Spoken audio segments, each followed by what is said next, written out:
Hello, welcome to the September 19th, 2025 Club Cubase livestream. My name is Greg Undo, and I'm the host of the livestream today. If you have not attended a livestream before, how it works is you can submit questions by simply typing in the chat field or sending questions in advance to clubcubase@steinberg.de. When asking questions, realize that my ability to answer questions in a real-time manner may soon be eclipsed with the number of questions as they come in, but we will go through each of the questions chronologically as asked. So if you don't see an immediate response to your questions, if we could avoid asking and repeating the same questions, that would be appreciated. We should have an index, and when asking questions, if you could specify which version of Cubase you're running, so if it's Cubase LE, AI, Elements, Artist, or Pro, that information is helpful. Which version, so if it's version 12, 13, or 14, which operating system, all that information is helpful in kind of responding accurately. We should have an index of all the topics discussed in today's live stream pinned to the top of the comments field with timestamps so that you could quickly navigate to particular topics. And if you wanted to search for topics that have been covered in previous live streams, you can go to cubaseindex.com. And we want to thank Jan from Stockholm for creating that wonderful site. We have two people that serve as moderators, Jazz Dude and Agent K. They're not Steinberg employees. They just really do it to make it a better community experience. So we're grateful for their efforts. Also, we'll give an extra special thanks to Jazz Dude for his work with the unofficial Cubase Nation Discord. So if you haven't checked that out, it's a great resource of information that's relevant to the Steinberg community. So once again, my name is Greg Undo. I work for Yamaha Corporation of America. I primarily focus on Steinberg products, and if you and I'm presenting from outside of Washington D.C. area in the United States in Alexandria, Virginia. And if you're watching this live, please feel free to introduce yourself and tell us where you're from. And with that, we'll go ahead and get started.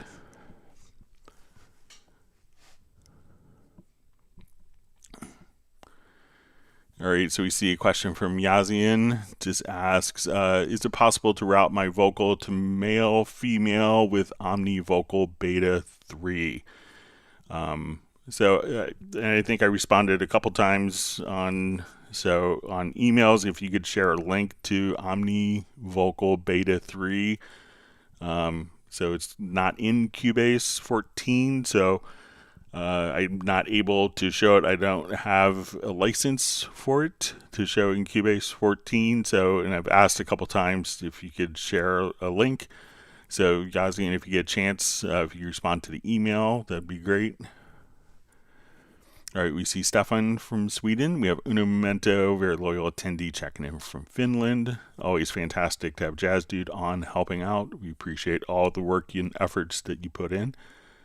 We see Jan from Cubase Index, who's thanking Jazz Dude for the super Cubase forum, the unofficial Cubase Nation Discord.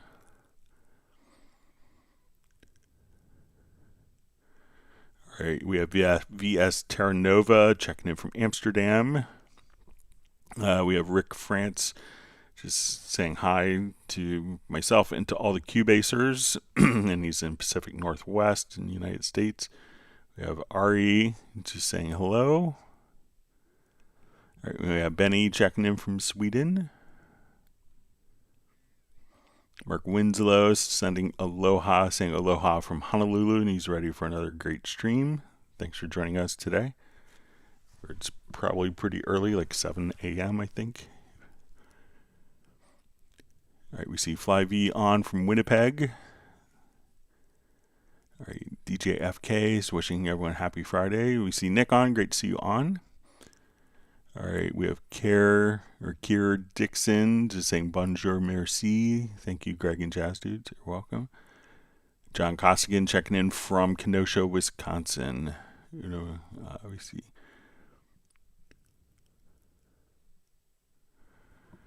Okay, so DJ FK says, question, when I record a vinyl to play it live, what would you do mastering, etc. It's a vinyl to wave. So it could really depend, like, the actual file, the audio that's on vinyl may have the low end.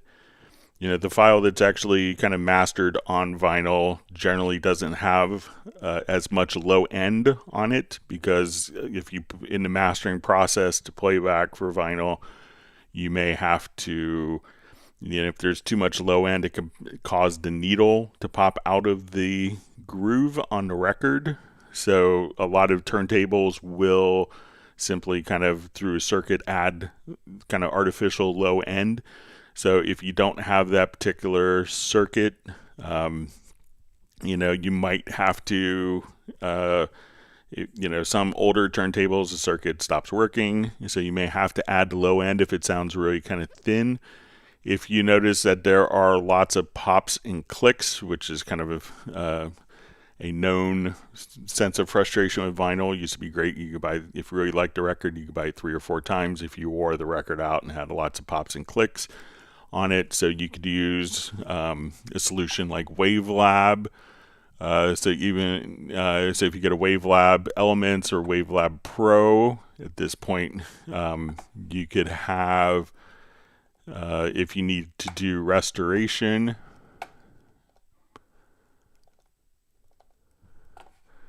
you could use a plugin. So if we just go back.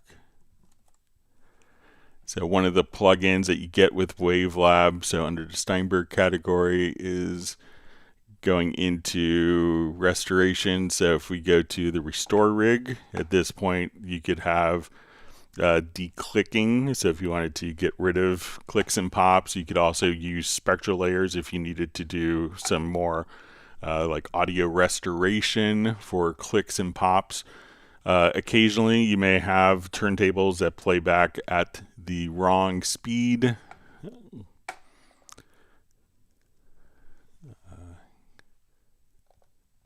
So if that is the case, like when the turntable isn't playing at the correct speed, it may lower the pitch and slow down.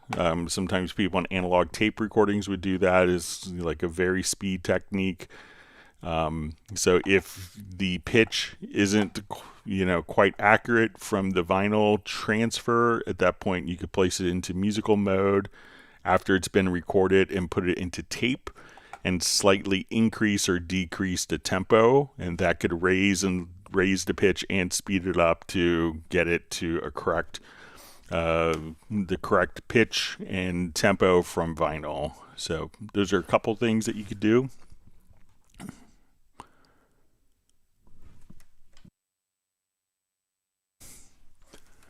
All right. Jay Yarbrough Music says, hi, Jay from Largo, Florida. And I've been using Cubase since the early 2000s, about to start recording a new album.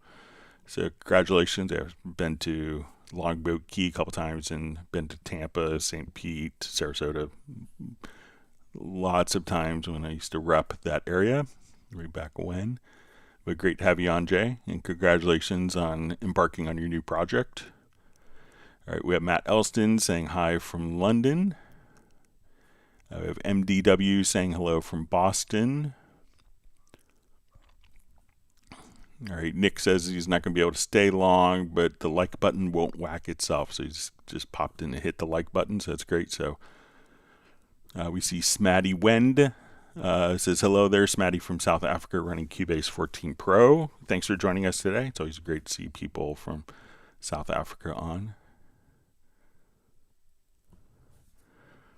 All right, so we see Rick France says, is Cubase 14 tested on a new Mac OS 26? How long should we wait to upgrade our Mac OS? So I've seen lots of people. I'm not sure if there's an official statement from Steinberg yet. I mean, generally it takes a while to go through all of the quality assurance testing because a lot of things change from a week before a Mac OS to the release candidate, the release candidate to what the actual release is. So, but I've seen many people online that are running it without any problems. So, but there's always, a lot of obviously being a DAW program, there's, we have lots of things that plug into, the operating system that interact, whether it's your audio interface, your MIDI controller, plug-in authorization schemes. So a lot of third-party components, may have issues, but it seems like it's been pretty, I haven't gotten warn people not to upgrade yet, but it seems like lots of people are currently running the latest OS 26 without issue.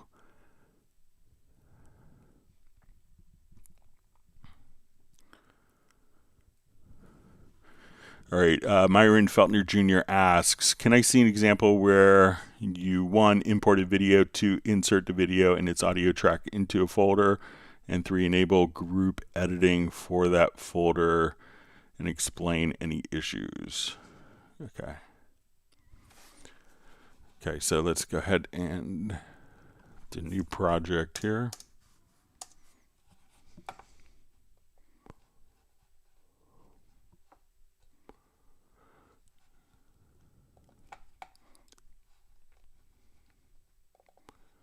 Okay, so now imported the video. So if I want to just hit my F8 key, we could open up our video window here. All right, so now. This is Hamburg, an independent. Okay, so we've imported the video. 1 says insert the video and its audio track into a folder. So let's come over here. So I'm going to select the video and its audio track, and we'll move the selected tracks to new folder. And let's do, in 3, says enable group editing for the folder. Okay. And explain any issues. All right, so let's say if I come over here and, if I take my folder and do editing, so let's say, okay, I just want to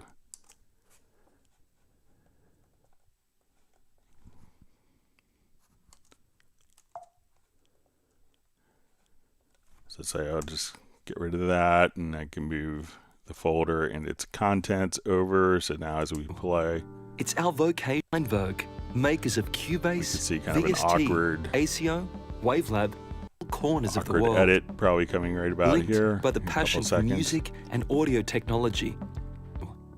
It's our vocation, and as a team, we can turn any. So we can just simply come over. Usually group editing is going to employ more for like if we're quantizing like a series of audio tracks like drums, and we want that quantize to be applied to the group, but generally I don't think you have to utilize group editing. So if we have these 2 events and I just hit command or control plus the letter G, we could group these events, and I can move them so that if I do kind of an edit on one, that they'll both be, edits will be applied to,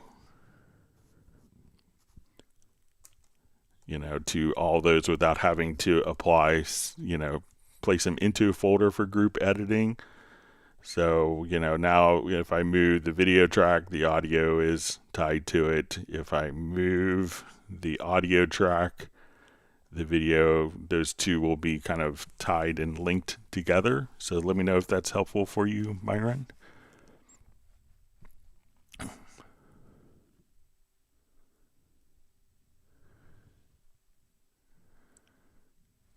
All right, so you see from DJFK, just further clarification, and it just says, yep, to play it live on CDJs, mastering to MP3 or WAV. So if you capture the vinyl, you can do tempo detection. So I'm not that familiar with CDJs, mastering or but anything that you kind of just capture, and you could do whatever processing you need to, and you could export it to MP3. You could do time stretching if needed with that.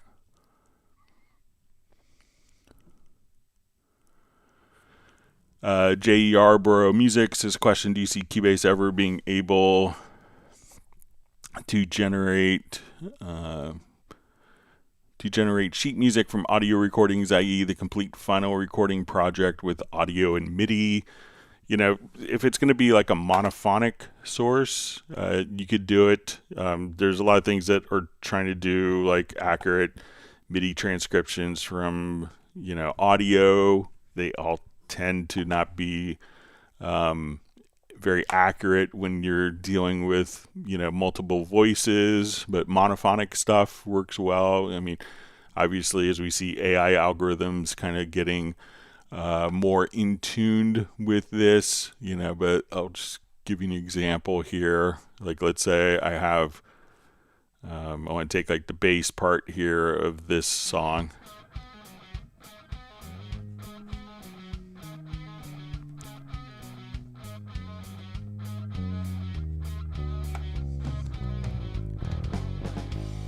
All right, so now what we want to do is I'm going to take this bass part here, and we could go into Very Audio, and we will just let Very Audio do its magic here. So now we've determined kind of, you know, and once we're in Very Audio, if you go to the Functions menu, we could say Extract MIDI. And now when I come over here, we could see this particular MIDI. So if we want to look at this in the score, and I'm just going to call this like, you know, bass guitar here, give it a name.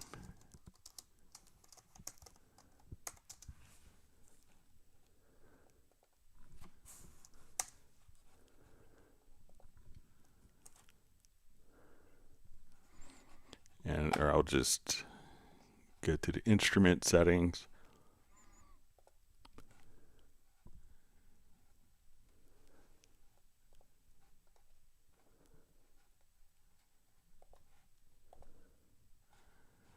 And if we want to put in, looks like we're in the key of A maybe. So let's come over here. Let's set our key signature.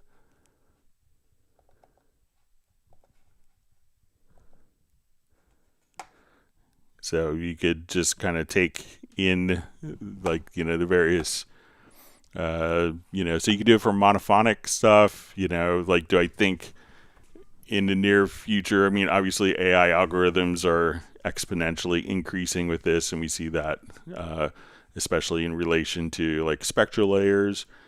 But, you know, I wouldn't anticipate being able to play like a 2-track mix and then have like the sheet music all broken out accurately for a few years, but I'm sure there's someone working on it. But if it's a monophonic part like saxophone, a vocal, a bass line, you could do it quite easily with Very Audio. All right, so we have Woo Productions just sending greetings from Belgium.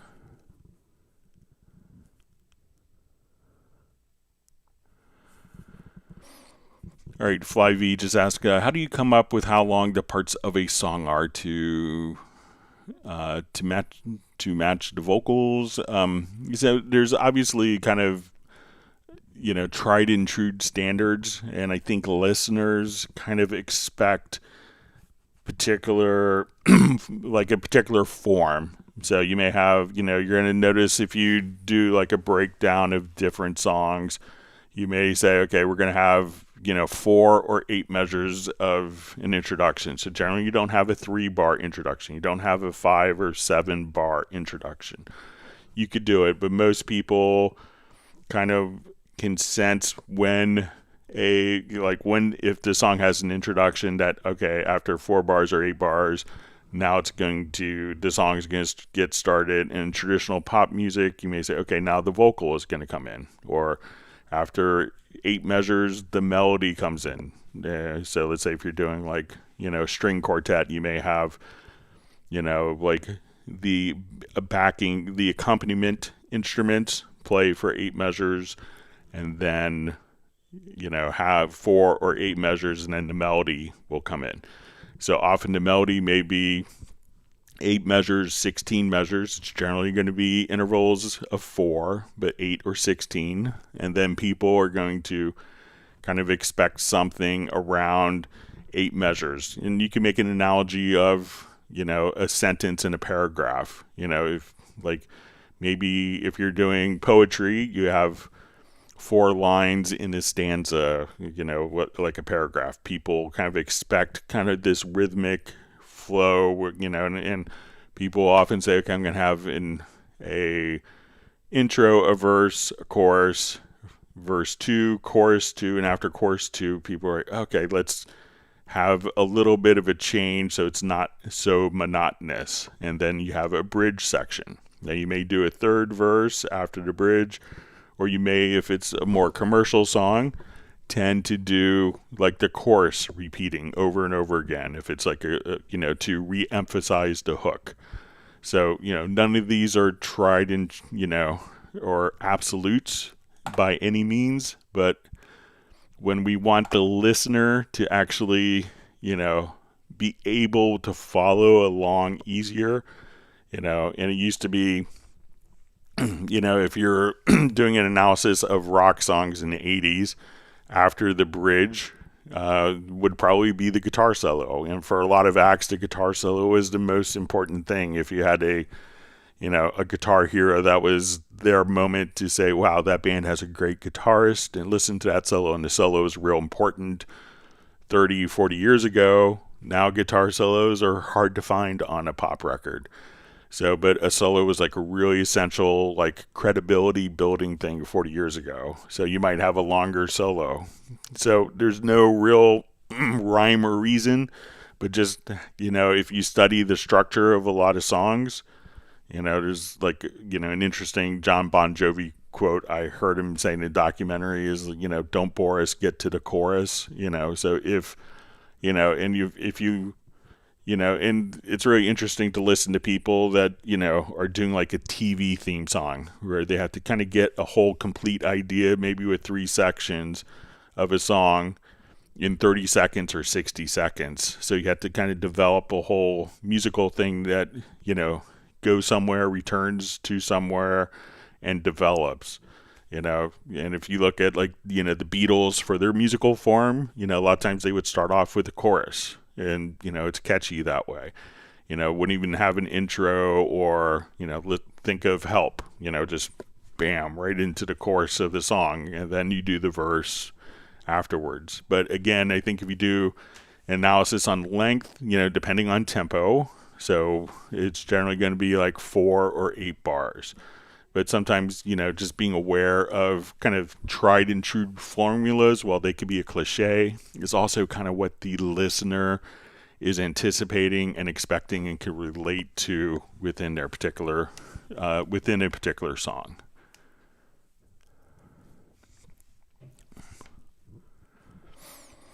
All right, so we see a question.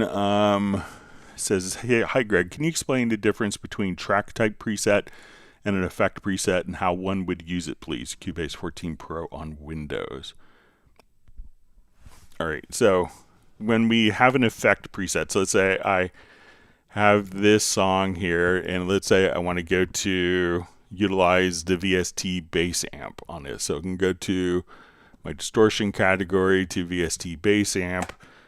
All right, so let's say I've dialed in a sound that I like with this plugin.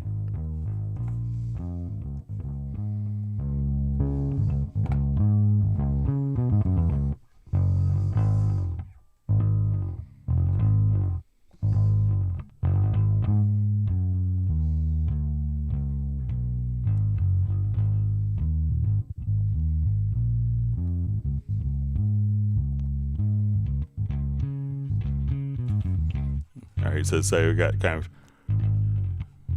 maybe a kind of very classic Ampeg type tone. So let's say I want to come over here. We're going to save a preset. So I'm going to come right over here and save this particular preset. So we'll say, okay, let's call this September 19th. And we hit OK. All right, so now I could use this particular preset in any project. So if I say, oh, I remember that I made a preset for that particular project, I want to start there and maybe tweak as needed. So that's going to be for just one particular plugin. But let's say on this track, I want to also come over here and say, okay, we're going to adjust the EQ. So as we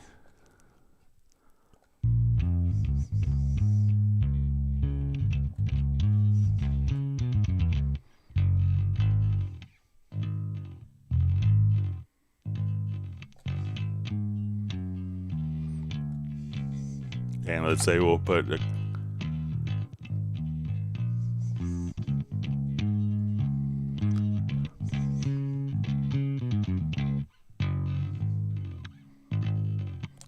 put, say, our tube compressor on that.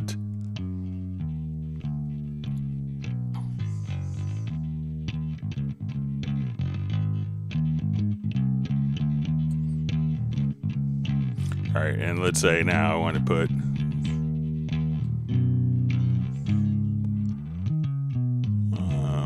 we'll put something just obnoxious on it. So say, okay.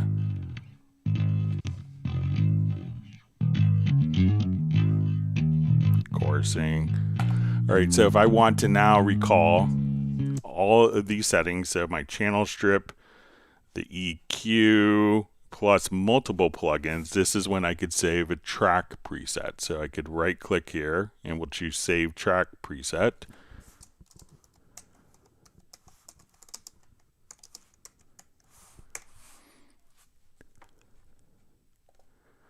So if I now want to, and that track preset can contain the preset setting of the VST bass amp. So again, that plugin preset is just going to be for that plugin. But if I add a new audio track and I wanted these particular settings from this track to be used, let's say it's a completely different song, I could come over here and we can say load a track preset. So we'll say, okay, September 19th, 2025. So now all of those settings are going to be on the new track. So that is going to include like your pre-section for high cut, low cut filters, phase polarity inversion, all of your inserts, and channel EQ and channel strips. So that way this can contain multiple different elements, whereas the plugin preset's just going to be for that one particular plugin and only that plugin.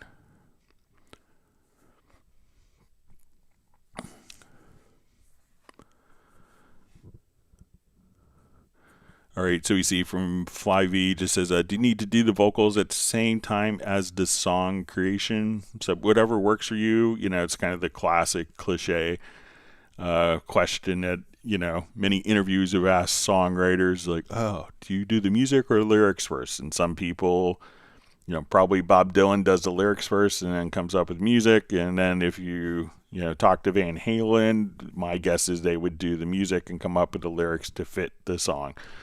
There's no, as long as it all kind of works at the end, everything is good. So there's no right or wrong answer for that.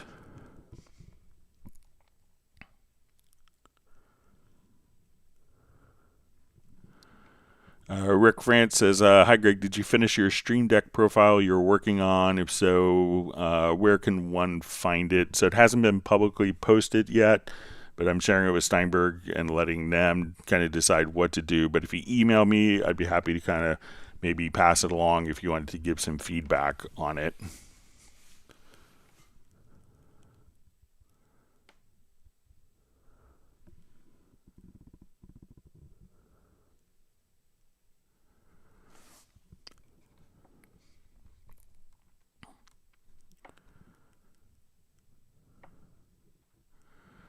All right, so we see from, and Rick, you could email me at clubcubase@steinberg.de.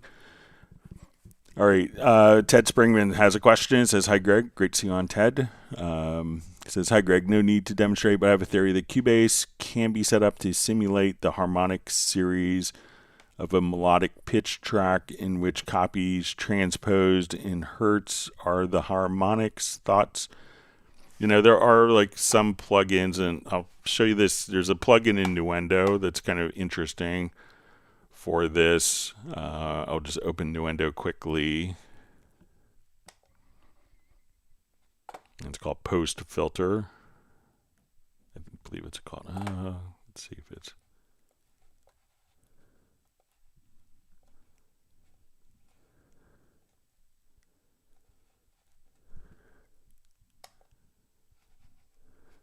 All right, hang on one second.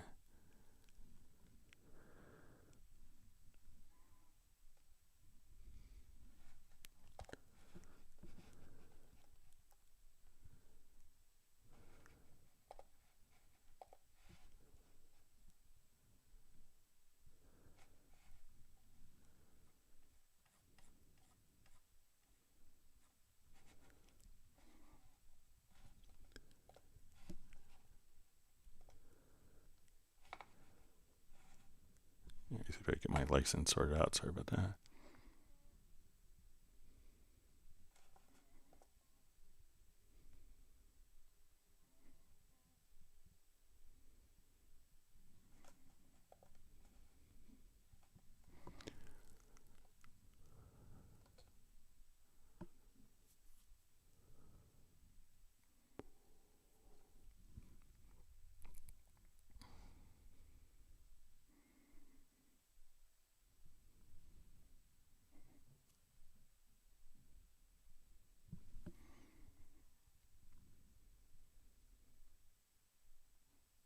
Let me just get this. Get my license sorted out here.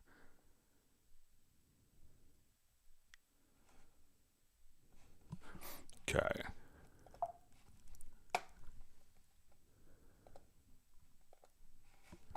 All right, so I'll show you this plugin in Nuendo. That's kind of cool.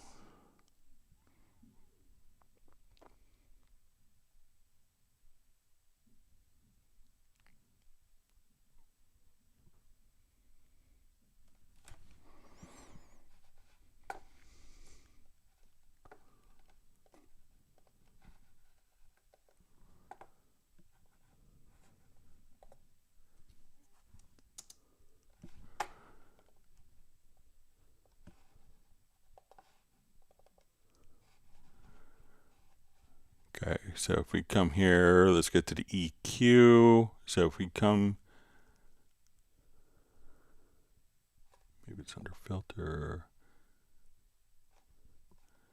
So a post filter. So what this plugin does is kind of interesting is, you know, we could just kind of do, and this is kind of more intended for kind of notch filters. But as we do this, you could also generate kind of the harmonic overtone series for this. So as you would adjust kind of the EQ, you could adjust the frequency, and that would automatically adjust kind of the overtone series for that particular frequency. So, you know, you could adjust kind of the Q factors if you want it to be more narrow. Let's adjust our boost, so or wider. We could come over here, and so if you need to kind of surgically filter something out or kind of surgically enhance it, if you have Nuendo, you could utilize that particular plugin.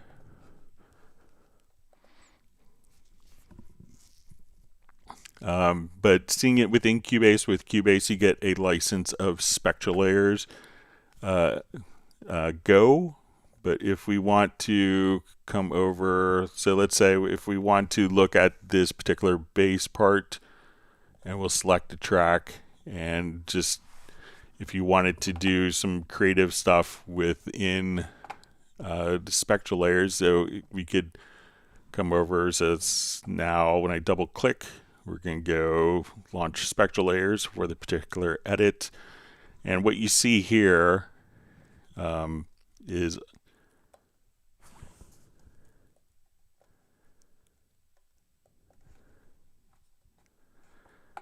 and you'll have the ability, I'll take a full screen here. So let's say as we're, so when we kind of look at our content here, So let's say,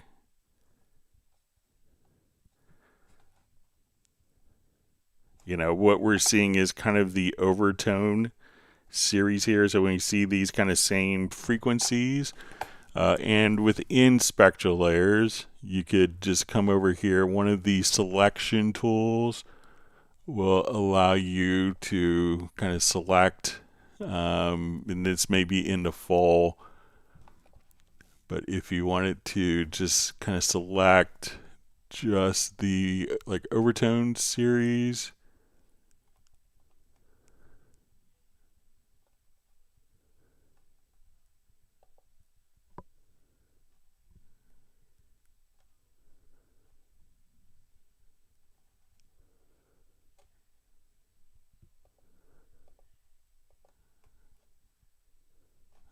let me see if I can just find it real quick.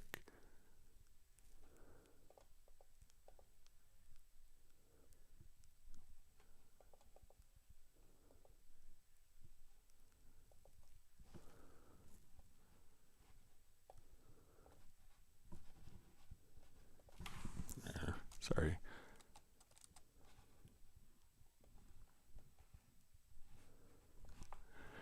But there is a mode where you can select, I think it's maybe in here, sorry. So the harmonics selection.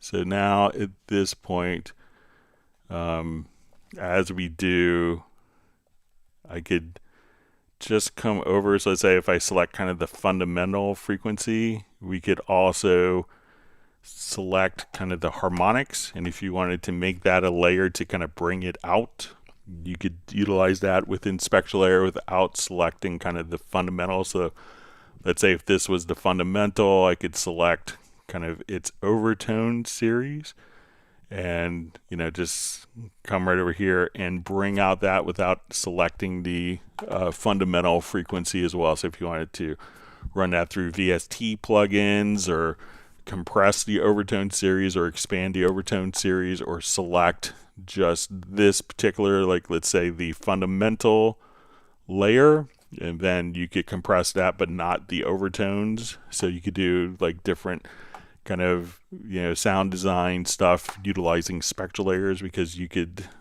process the overtone series independently of the fundamental harmonic as well. So, but that's probably more in the SpectralLayers Pro realm for the harmonics selection.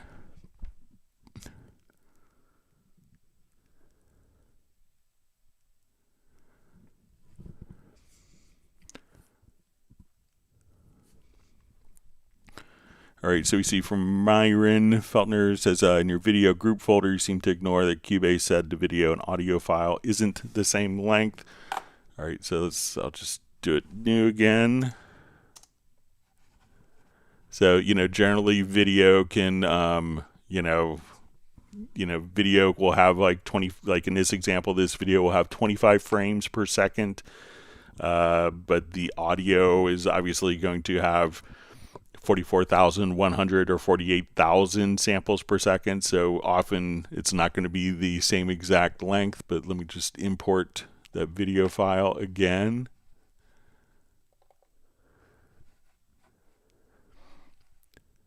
Okay, so we have our video file here.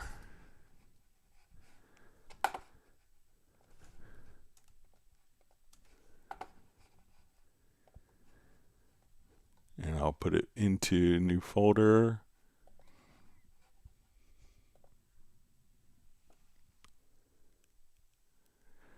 All right, so, and generally we're, not doing, group editing, it's, if it's, so generally you'll have kind of different resolutions of the particular video file, but, let me know if you need to do group editing, because group editing is generally used for, multiple background vocals, multiple drum tracks, and not one track to its video. I think that you could often, for utilizing that, just simply use the group function as we discussed earlier. So if I undo that and just come here and hit Control or Command plus the letter G, then so let me know if it's just a matter of having those two events linked, or why you need to actually have group editing on a single audio track and video track.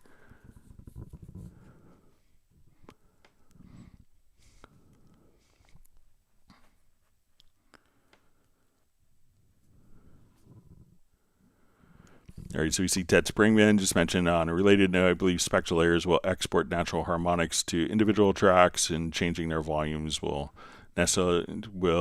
necessarily change the identity of the sound. So yeah, I mean, you'll probably still recognize what sound is, but obviously increasing or decreasing the harmonics can really have an impact on kind of the tonal characteristics of a particular sound. All right, we see Uno Memento just mentions by pressing the like button, you can help this stream continue into the future. Cubase users thank each other.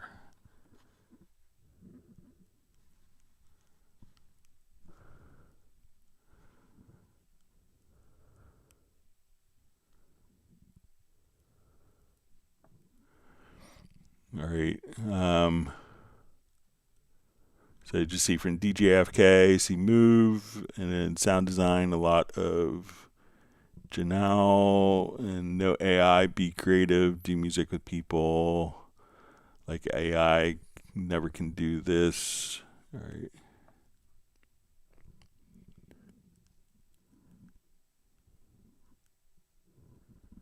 All right.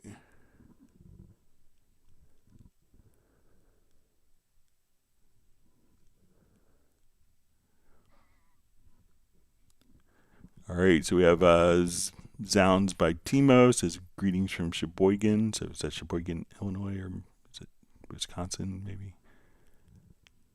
Thanks for joining us.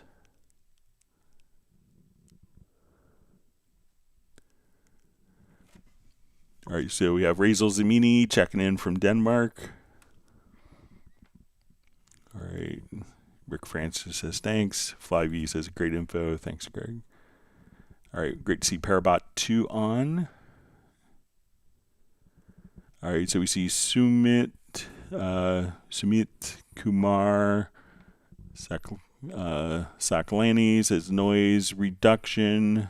So, Cubase doesn't have any noise reduction plugins in it. SpectralLayers does, and Wavelab does. But let me know if you want me to show you those in those two programs. All right, so we see Timothy just saying, hey, regards from Poland. Thanks for joining us, being online. All right, so we see Gulf Coast, Florida man just saying hello to all. And we have Ray KH72 saying hello all, greetings from the Netherlands.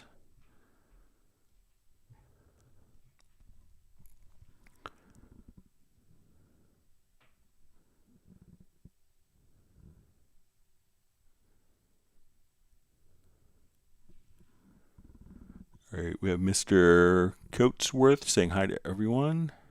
He's returned. All right. All right, we see Jazz Dude has posted RIAA equalization info, kind of about differences in what's needed for vinyl recordings. All right, and we see Lawrence from Barn Door Recordings checking in from Rhode Island. We have Brian Sawyer sending greetings from Yuma, Arizona. All right, Ted Springman just asked, with the pro version of Cubase, how much is the crossgrade to Nuendo, generally speaking? All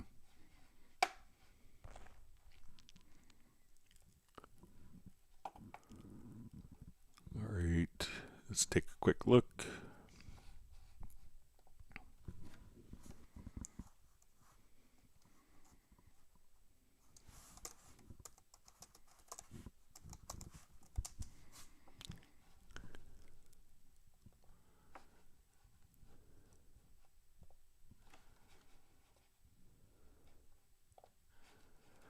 All right, so let's do like an update cross grade. So let's say we want to update from,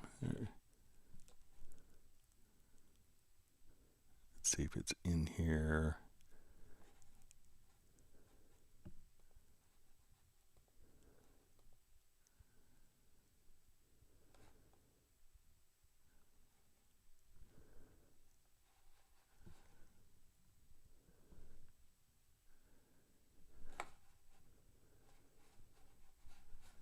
All right, let me just...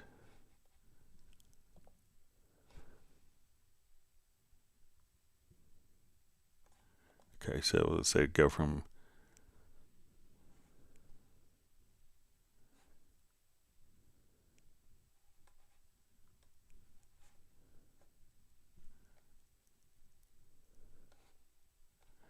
Okay, so we got cross grades from any of the listed Steinberg products. So let's... All right, so if you have Cubase 13 or 12, let's see. So if you have the Cubase 13 or 12, so let me see if it's... Okay, from Cubase 14, it's going to be $449.99. So sometimes, we're currently in a Cubase promotion, and, there could be maybe Nuendo promotions that follow Cubase promotions. Hint, hint. All right. But you could jump up for that.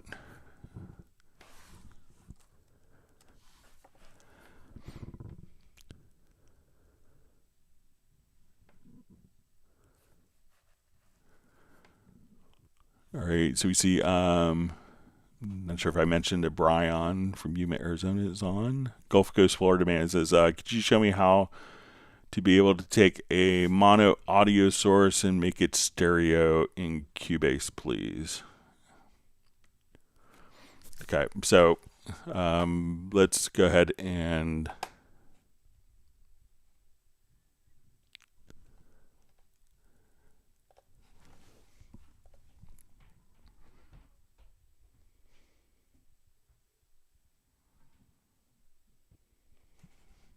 Okay, so let's say we have a mono vocal. All right, so I'm not sure if you need, so let's say I'm going to we'll take our vocal here. So, it could be like there's a couple different approaches. So let's say we have a mono vocal and I want it to be stereo for processing. So if I come over, let's say I put a reverb on the plugin here. So we'll say, okay, let's go to our reverence.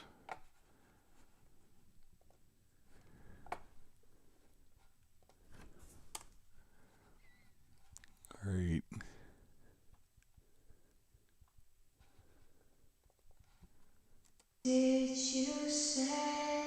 All right, so right now we have a mono track and we put an insert. And because it is a mono track configuration, our reverb is going to be a mono. So if it's for processing, what you could do is click on this little icon here where we see just a single dot and we listen to the reverb.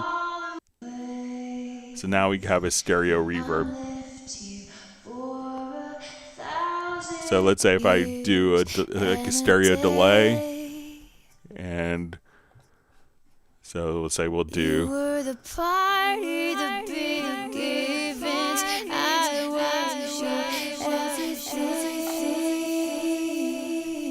All right, so as we listen to this now, we can say, okay, our stereo delay,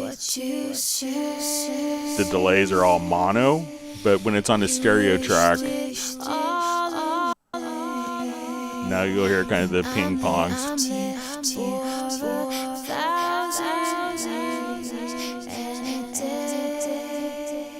So if I turn off like this, in the right channel,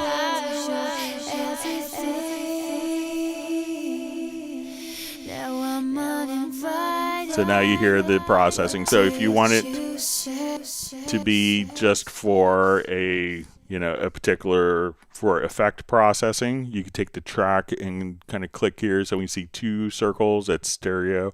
When you see one circle, that's going to be a mono track. If I wanted to, just come over here and export, like if I do a render in place,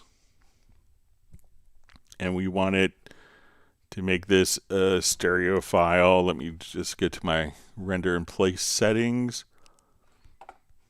All right, and I choose to do the full signal path since this is going to my stereo out.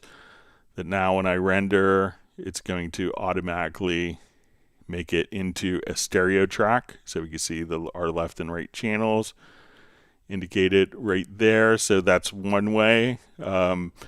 It doesn't necessarily take this and pan it, to the left or right, but it'll duplicate it and kind of bring both channels to stereo. I could also come over and do like an export audio mixdown. So if I go to my file menu and we could say export audio mixdown, and we could choose to make it an interlead file. So we'll say, okay, I just want to take just the vocal file here. And after we do the export, I want to create an audio track. So we'll say export audio. And now when we go, to the bottom of our track, that we can just simply now have that exported audio file. Let me think I have a very small file here. So my left and right locators let me set that. So if I now go to my export audio mixdown, we have just the vocal selected. We say export audio. And then we could just have a stereo file created that way. So let me know, if you need 2 channels of information, or if then you could do an export or render if you need stereo for effects processing for inserts, so that your inserts are in stereo. Just click right here and switch to channel configuration right there.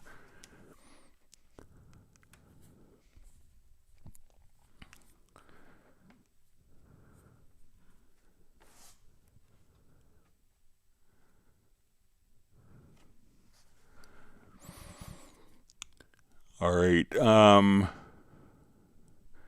Okay, so we see from Parabot2, great to see you on from Australia, if I remember right. It says, what's the best way to try vocal harmonies from a single take? Thanks, Greg. All right, so let's say I want to take, I have a piano part here. I have a chord track that's already in the project. So let's say, we're here.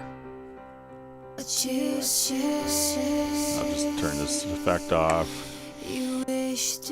All away. Right, so we have our chords laid out for us. Left you for 1,000 years and a day. So it's like, okay, I just want to add a harmony right here, so I could select just a phrase, or I could select the entire file if I want.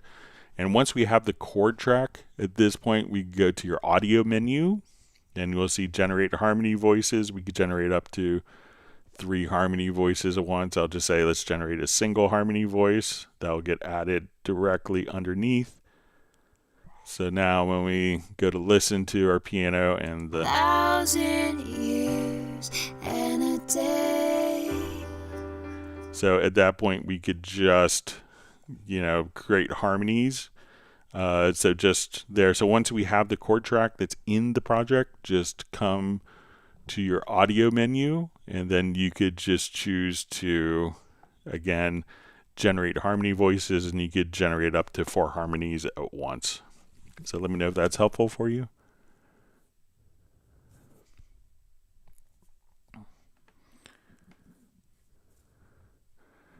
All right, we see Brian Bear Sawyer Sr. has added his cacti emoji since he's now in Yuma, Arizona.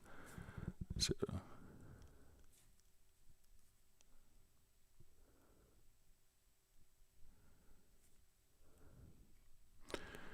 all right, so we see it says, please guide through SpectralLayers. How could we reduce hiss and click, hum, etc.? All right, so let's come over.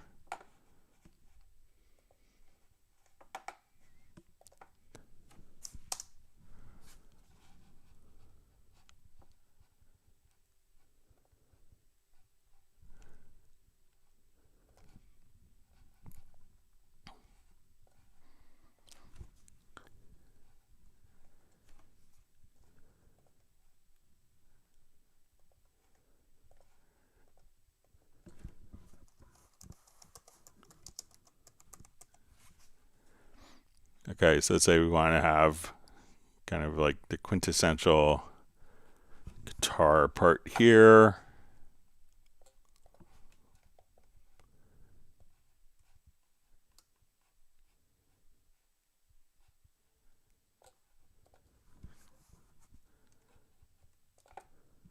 All right, so let's say we have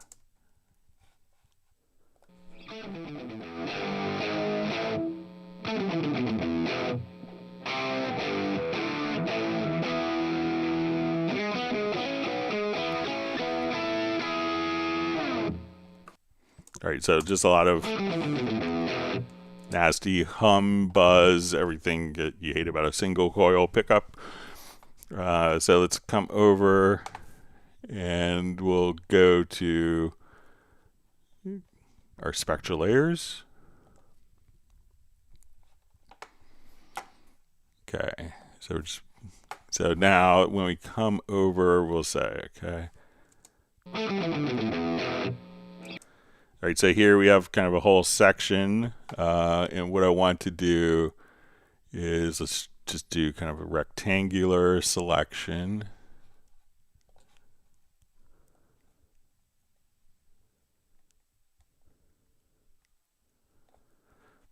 Okay, so if we just listen to this.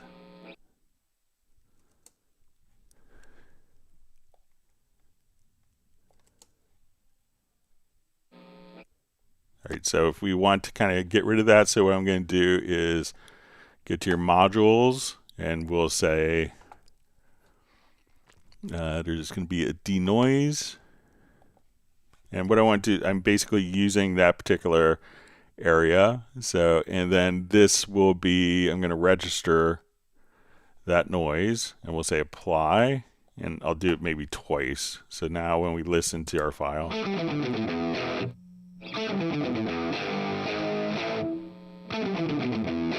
so we could just simply kind of reduce, you know, that particular noise. So let's come over. So again, once we come over, just say register the noise. And you could preview that if you want.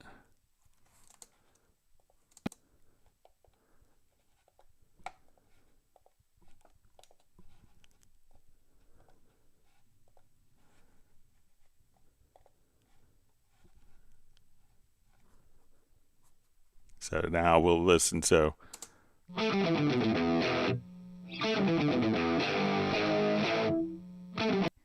I'll just do it second pass.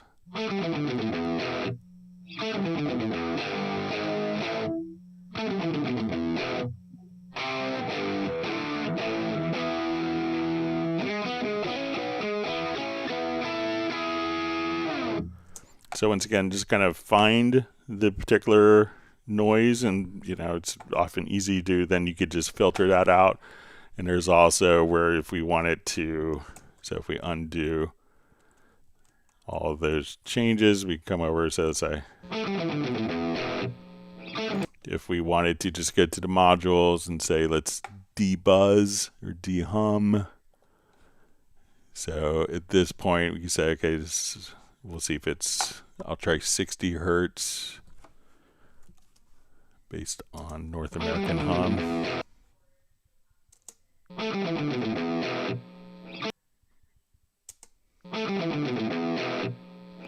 So, but you know, just get the noise floor, and then you can do, you know, pretty miraculous things with SpectralLayers with that.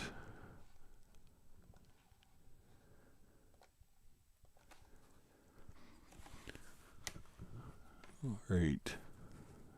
Ted Springman says that there should be more likes for the people that are watching. All right. Wonderful to see Tim Weinheimer on. Uno Memento asks, is there a way to add grayscale to track colors in Cubase? Right. So let's say if we go to our project color setup. So we'll go to our project menu, to the project colors setup. So if now when I double click here, we're just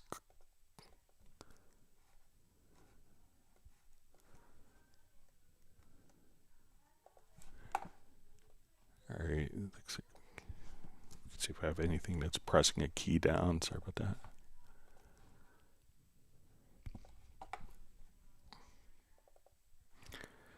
So at this point, like when you have a particular color selected, you could adjust kind of, if you wanted to, adjust kind of the current color versus a new color. So within the color wheel, so you could just say, okay, I want more grays kind of added to that particular color. Then you could adjust this kind of vertically, horizontally, or you have kind of your XY axis based on your different color schemes. So you could adjust the colors, very easily there and come up with all sorts of different color options.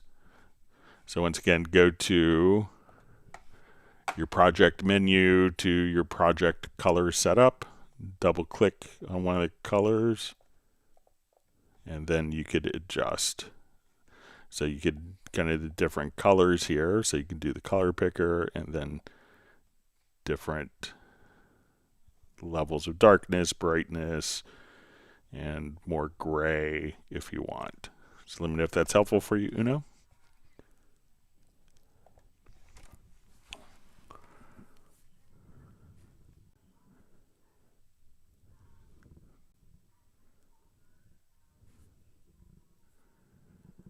Okay. So we see from Lunrik, it says, do you recommend upgrading from Cubase 13 to 14? So I think 14 was a really great update. You got the drum machine, the pattern editor, the new Dorico notation engine. You got new plugins, studio delay, as well as the shimmer reverb. It's currently 40% off in the promotion. So I think it's a great time to update from 13 to 14. So I think everyone that has 14 is really appreciative of all the new features that have been incorporated from 13.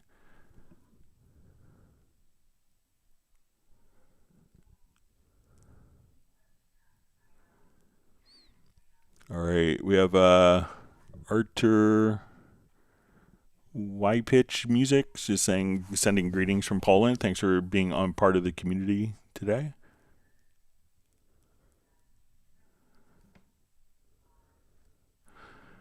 Okay, so we have a question from Lunrik.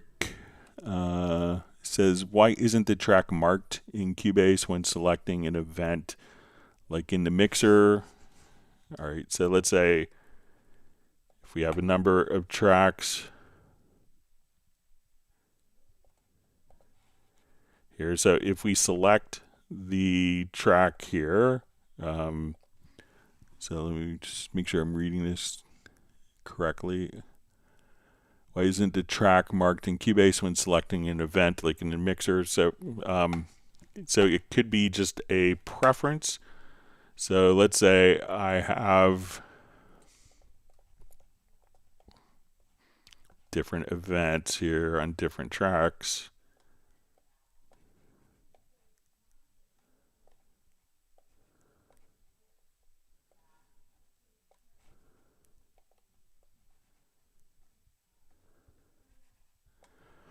Okay, so if you want, like when I select this event, that track is selected, I believe it's going to be a preference. So let's come over here to the preferences or settings.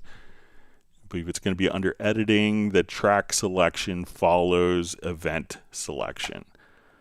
So now if I come over here, when I select an event, so if I select this event here, this track will be selected, etc. So let me know if that's what you want to do. Again, the preference is going to be under editing. Track selection follows event selection.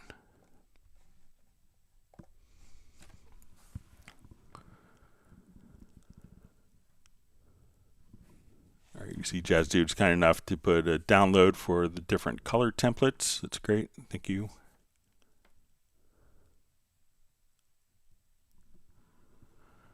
All right, Heavy Below Gaming, could you please tell how to record system sound in the audio track means if I play a song out of Cubase and record in Cubase. So if it's recording a system sound, it could really be just like the loopback settings on your audio interface. So let's say if I want to, so like my audio interface, I'm using the Steinberg UR242, and this actually, my single interface will show up as 3 devices. You can see Rode microphones have something similar. Yamaha has something similar with the AG08, which I'm currently using for the live stream. So if I want to actually record, let's say I go to YouTube here and we want to, well, say, learn more about Nuendo. Let's see if we can find a video here.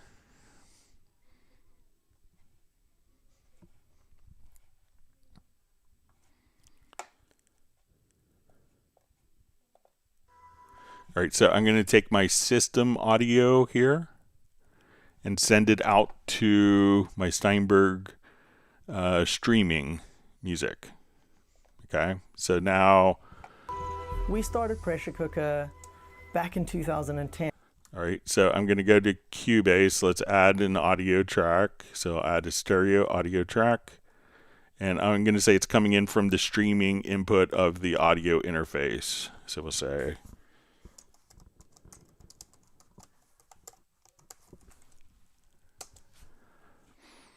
okay, so now when I come over here, I'm going to place this into record.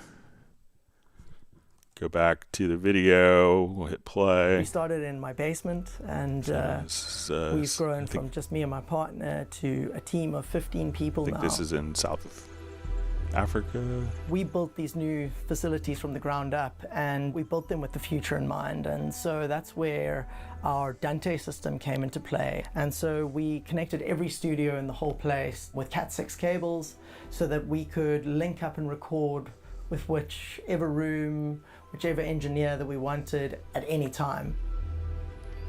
At the heart of all that is Nuendo. It's in every one of our, I think, 13 computers that we have here at the moment.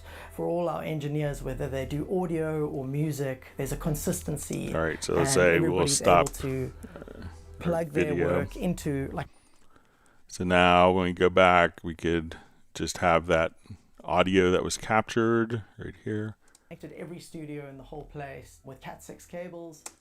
So you could, so depending on your audio interface, so if you want it to, capture that audio directly in, you could just set it to kind of the streaming or enable loopback on your system. So let me know if that's what you need to do, Heavy Blow Gaming. So it's really not a Cubase function, but it's more like the loopback of your audio interface. All right, wonderful to see Tim K checking in from Zeist in the Netherlands. His cat Buddy is waving a paw hello to all the pets and Club Cubase attendees, and says he's sorry he's late, but he'll catch up an hour later on.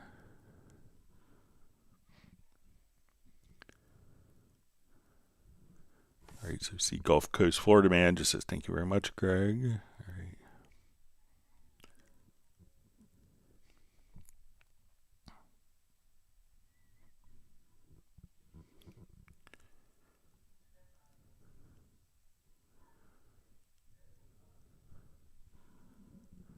Okay, reading through comments.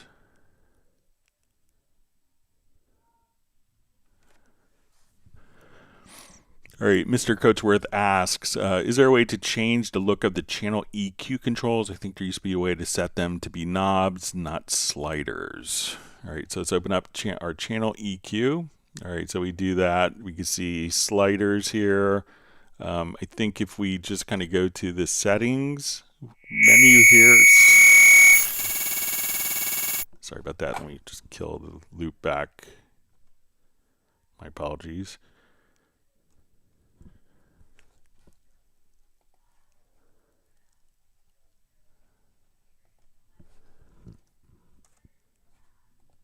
Like a master system on every project. Okay, so we come directly here and you'll see like the little equalizer settings. And here you could say, okay, I want to see my EQ as knobs versus sliders. So again, just click right here. Sliders, knobs. So you could just simply go back and forth.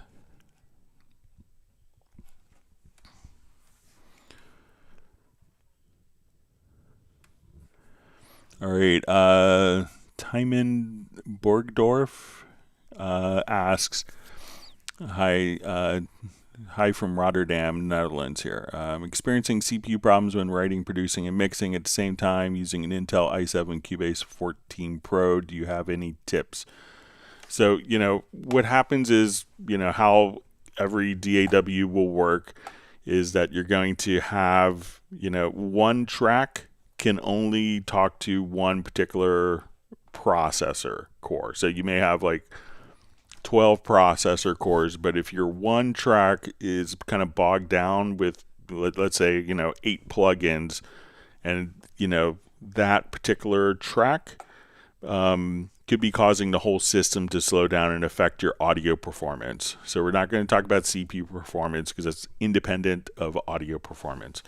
So make sure that one, if you have the ability to just be aware that loading up multiple plugins on a single track, that track can only take one CPU core. Now, if you're utilizing an instrument, and let's say you're utilizing something like Hallian Sonic, which has 16 different voices, 16 different instruments that could be loaded, this one instrument can generally only talk to one processing core. Hallian can be a bit smarter by going into the options, and it gives you the option to have multiple CPU cores, so you could choose to have multi-cores active, but most instruments don't. So if you have like a multi-timbral instrument, you're like, oh, I'm just going to keep adding different instruments in here when they're all playing once. That's, in most instruments, that's only going to be utilizing one CPU core. So, if you have like 5 instruments loaded into like Contact or Hallian, and you don't have the multi-core settings, instead of one instrument with 5 different instruments loaded into it, run 5 separate instruments, and that way it's automatically able to kind of split each instrument can be distributed to different processing cores. So this isn't unique to Cubase. It's kind of how every DAW will work as well.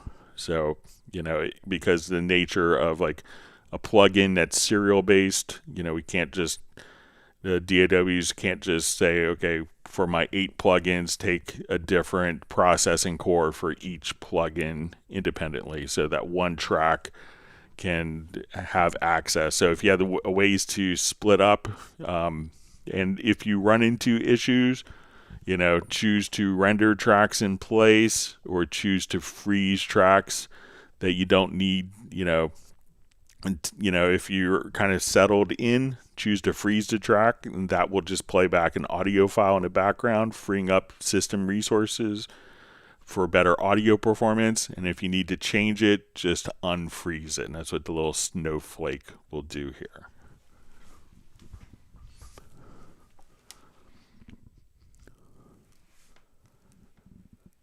Okay.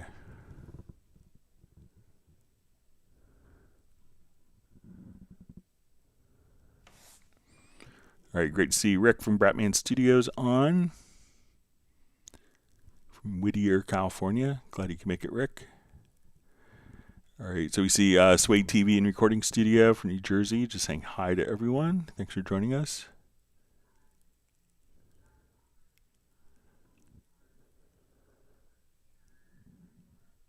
All right, we have Raw Justice Hip Hop checking in from Capitol Heights, Maryland. This is number 65 and a like, and he's headed to join on Roku. And he's probably just a few miles away from me across the river. Thanks for joining us.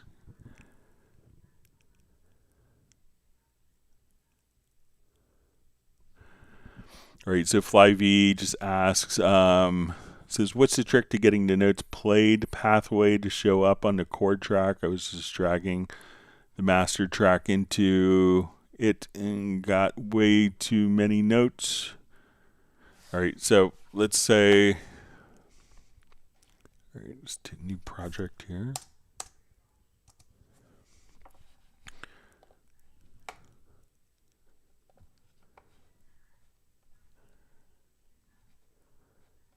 I'll just import.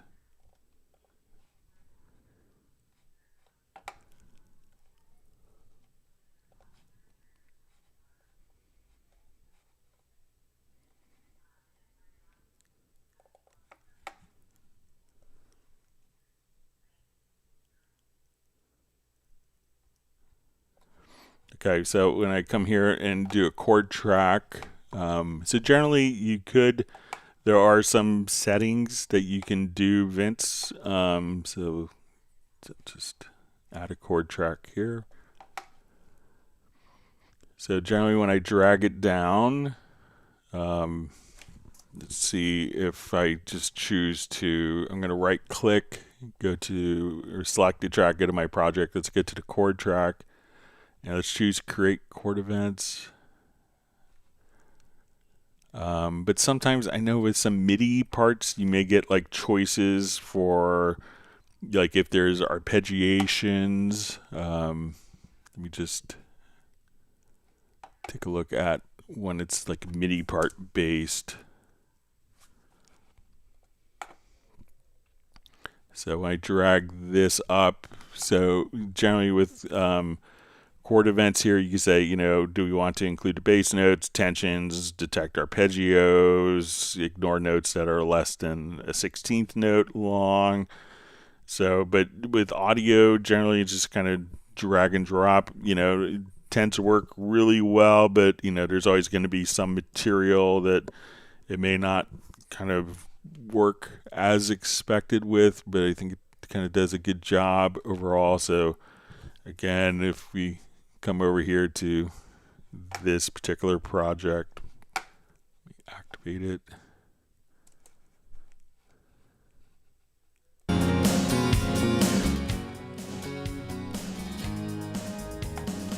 So far as to pretend that I didn't care about you, insofar my element.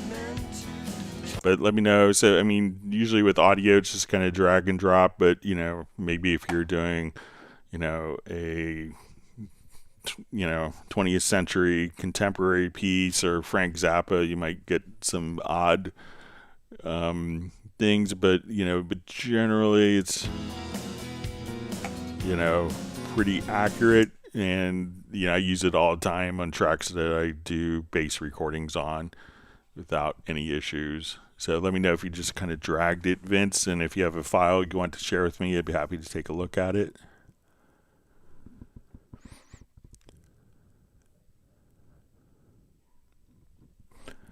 All right, wonderful to see you, George, checking in from Germany. Great to see you back. All right, we see Balsa sending greetings from Montenegro.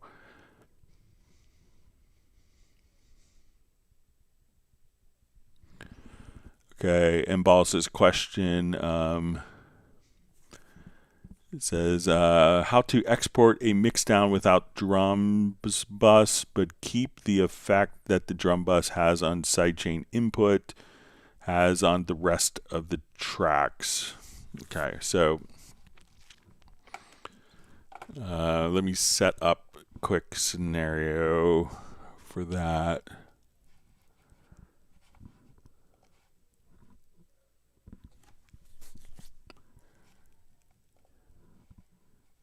Revert this.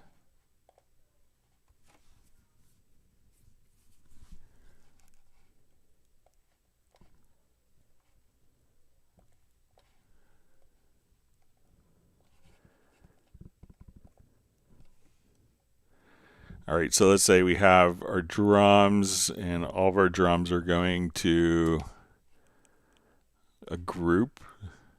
All right, so we'll add a group track.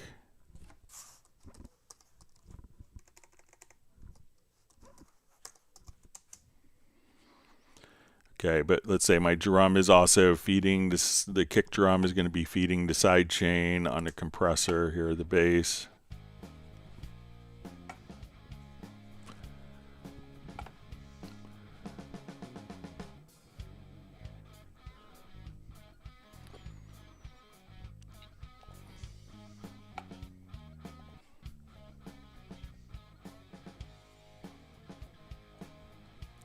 All right, so I'll just make the bass do a side chain from the kick.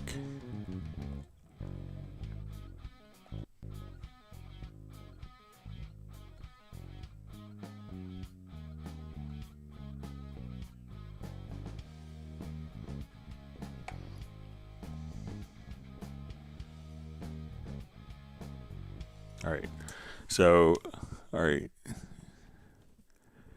So you want to, so say how to export a mix down without the drums bus, but keep the effect that the drum bus has in the sidechain input for the rest of the tracks. Okay, so we see that when we do this, okay,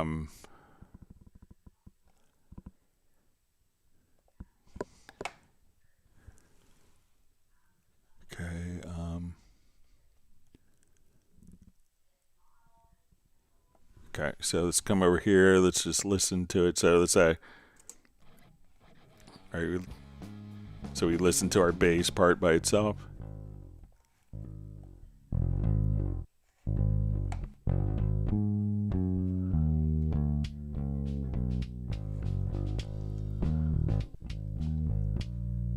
Let's make it really.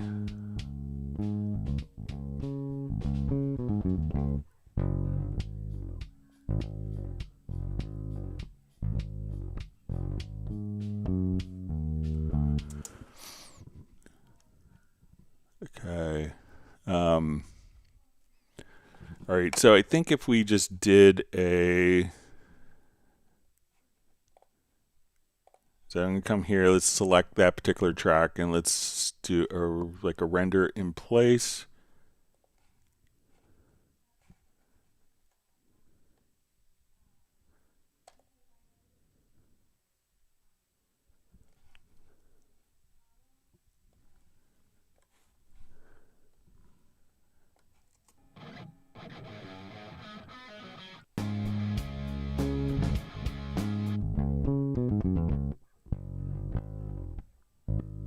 So when I rendered in place, we could see that that's automatically, we could hear that. We could hear like where the kick comes in.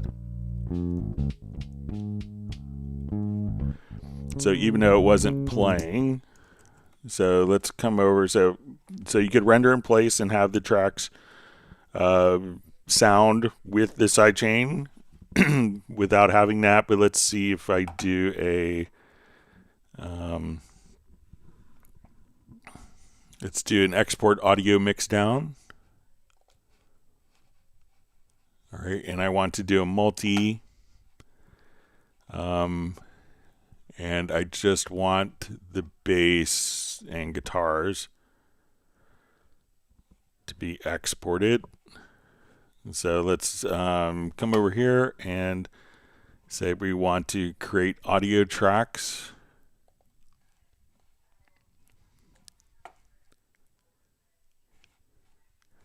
And let me just set my left. I'll just do a small section here for time's sake.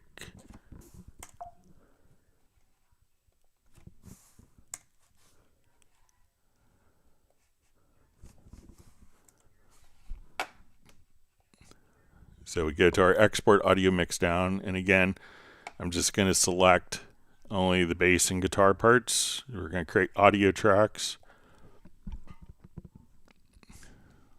Come over here.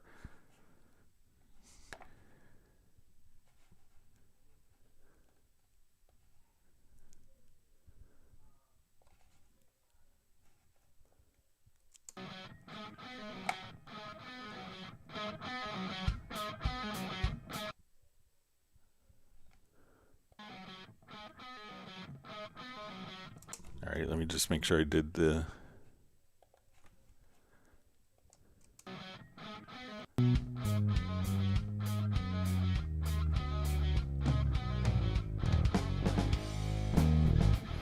All right, so let me just see. I'm just going to do the bass track by itself and see if that's exported. So let's do our file, export audio mixdown. All right, so we just want the bass.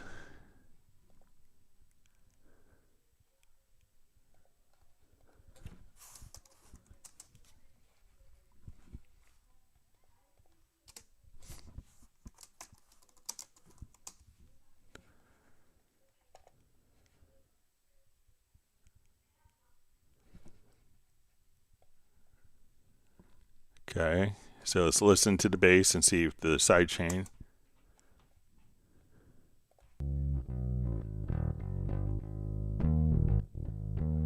Yeah, so the sidechain is automatically included.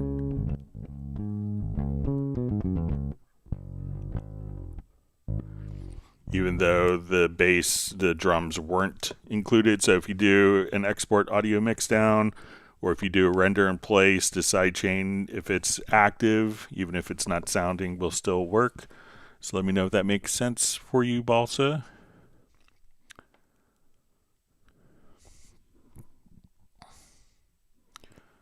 Wonderful to see Mandy Lane back. Just asking what happened to Cubase Junkie. All right, so Jazzy just says he changed his name.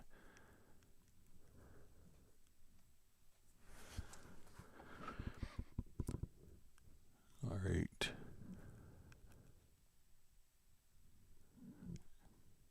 All right, so we see from DJFK says, anyway, wish you a nice weekend, Greg. Thank you. Looking forward to weekend after finishing up the index late tonight. All right, so you see Mr. Coachworth says, very easy, thank you. So you're welcome. All right, wonderful to see Soren as well. Aldine Lee says, thanks again, Greg. Always new and helpful information, so many hidden functions. Okay, Soren just says, Greg, tricky question perhaps. In the chord track, it could display the scale sometimes, and you could click on the scale and listen to the notes. It goes through the scale. Can that be recorded? So I think you might be able to record it as audio. I'm not sure if it does it while it's playing. Let's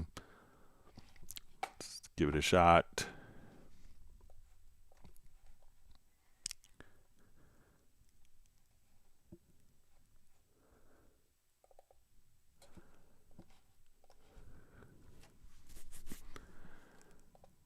Okay, so let's add a chord track. So I'm curious if you want to record it as audio or MIDI, but we'll see if we could come over. All right, so let's add a chord track.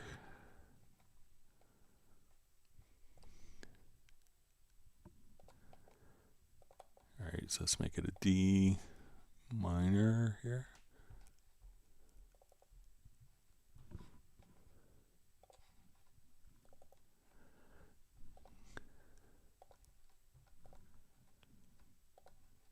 All right, so now we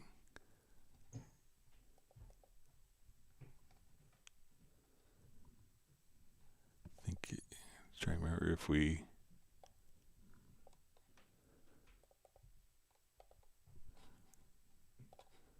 so let's say if we change this.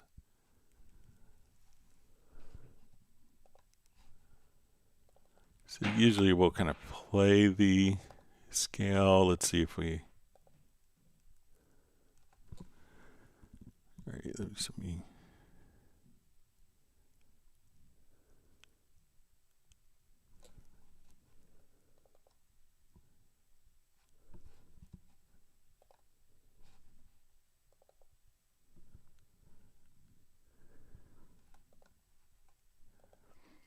Yeah, so I don't think it's gonna, I think when it plays that it's not while it's playing, so we can't really record capture it, and I don't think it's transmitting MIDI information. But let me know if there's a particular reason or workflow that you need to capture those, but I don't think it's going to transmit MIDI information.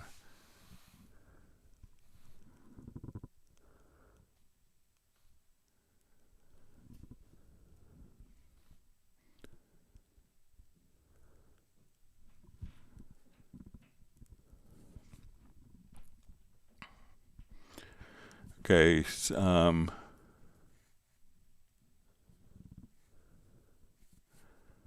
All right, so we see Uno Momento just says, Jazz Dude, I see that one color template one, but I did not get how to get it into my project. Sorry. So usually color schemes are actually kind of transferred over with the particular project. So maybe if you just open the project and go to the project color setup, that you might see it reflected there. So you may not have to import it.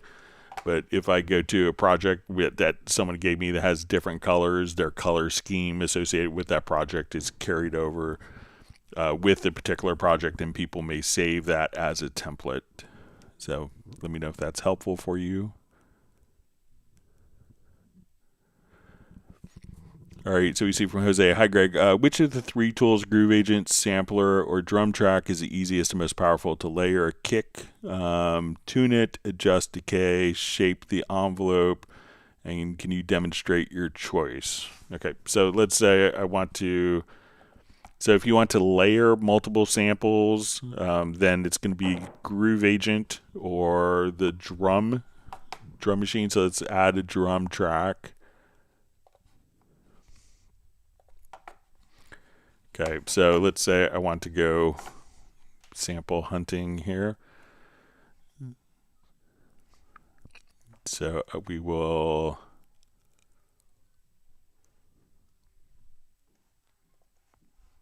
all right, so I just want to look for kick.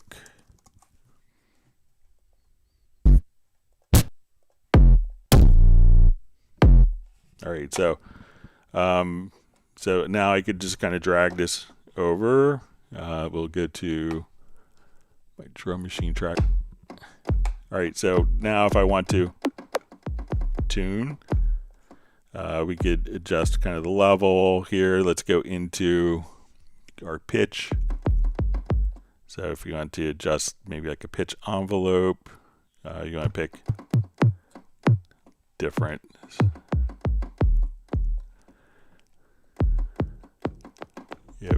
different high pass, low pass filters. So you could have more gain. If you wanted to have delay and reverb that are easy, you could go to kind of the amplifier section here. So I want less of an attack, more of an attack.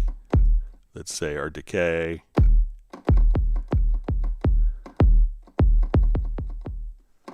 So you could do quite a bit here, and then let's say I want to layer this sample with it. We could just take kind of different samples and drag and drop our different kicks here.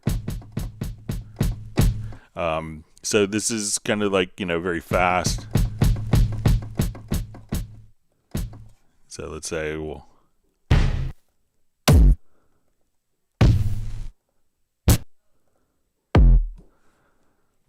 So we have 4 layers here, and if I want to adjust kind of the timing, the tuning on one layer versus the other layer. So if you're only going to be doing like 4 layers of kicks, this would be fine. If you wanted to do more extensive surround, so here we could also have different filters. So if you say, okay, I want to come here and let's put a filter on this voice.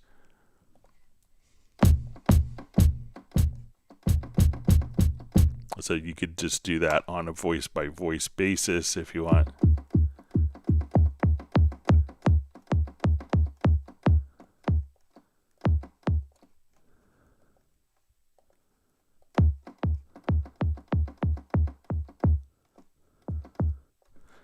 So that way you could have kind of different filter settings for each one. Groove Agent, I think, is going to be, so this may be faster overall. And I would say that if you needed more layers, that Groove Agent is really good for this type. So let's say now if I drag over, I could say, okay, let's drag it over to Groove Agent. And now I'm just going to, so as soon as I come here, I could increase the volume, chorus tuning, as well as fine tuning. If I wanted to get more creative with pitch, here I'm going to have some more extensive envelope. So we can say, okay, I want to go to my envelope amount. So, and now we can say, okay, I want this to. But I think if I drag another sample in, we could have 32 different sample layers. So if I want to come over here, adjust, random pitch, we could employ our filters, amplifier section, so we could have effects that are built in, sample editing. We could also do slices.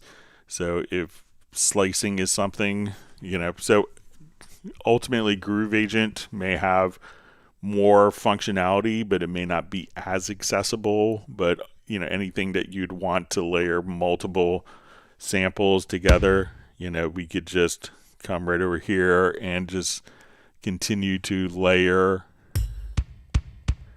our different samples. And if we come over here, say, okay, I want these to switch between different velocities, or I want to layer these.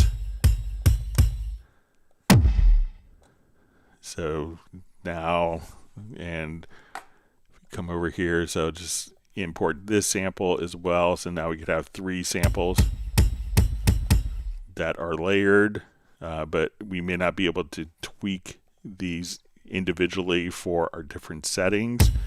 So those are some pros and cons, but so Groove Agent will do more ultimately. If you find that you want to do a lot of tweaking, I may kind of start in Groove Agent with just like quick, easy, fast.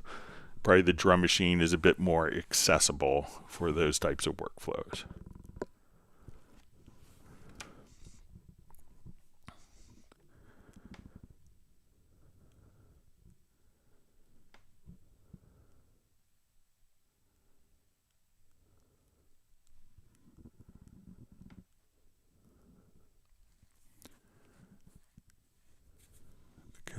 Reading through comments.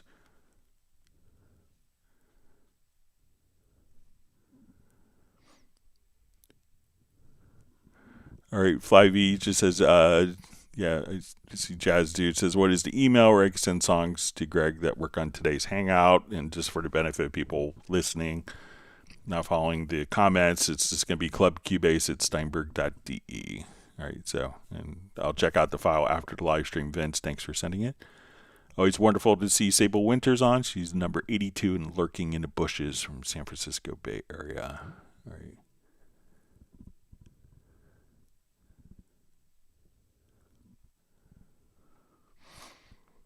All right, so we see from Soren just says, Greg, I think I can get the scale notes from any scale if I choose the scale assistant, and in Very Audio, I just need a way to easily see the scale notes to program virtual instrument on a piano roll. So one of the other things that you could do if you want to, so say if we're here, as you mentioned, we could just take a particular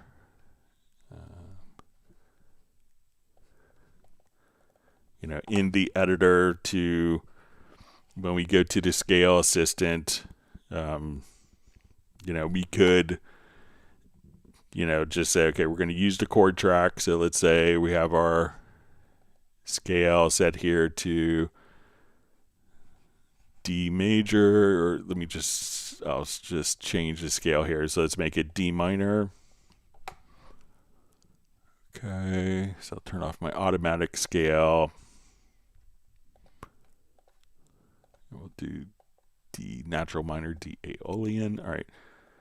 All right, so we have that. So and now that we're in the editor, and you get to the scale assistant, when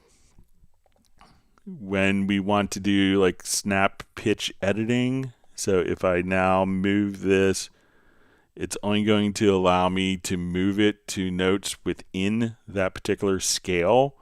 So as we go to enter the notes in, so we don't have to necessarily, we can filter the views within the editor. So we can say, okay, only show me notes that are within the scale assistant. So here we could only see those particular notes, but if you don't want to do that, you could choose to snap the pitch editing. So say, okay, I want to put in a G sharp. So it's not going to allow me to enter into G sharp because we've told Cubase to snap the pitch editing when drawing in. So now I could only draw notes in that are based upon the chord track scale that we set. So, and another method that you could utilize is when we go to the color scheme and I'll just come over here. So when we go to the color scheme, you could also say base it on scale and chords. So now we can see that green notes are within the chord. If I take off my snap pitch editing and I put, let's say, in a G sharp in now, we could see that, you know, this color orange means that it's out of key. This means it's within the chord, and this means it's within the scale. So you could have different color distinctions depending on what, you know, so, and if you wanted to see those particular color schemes as well, you know, for reference, if you go to the setup, so you can see that these notes are within a chord, these notes are within the scale, these are not within a chord or scale. So, and then you could have, so you have different options there. So let me know if that's helpful for you, Soren. All right. Always wonderful to see Gerald Ely from Martinez, California. Great to see you on.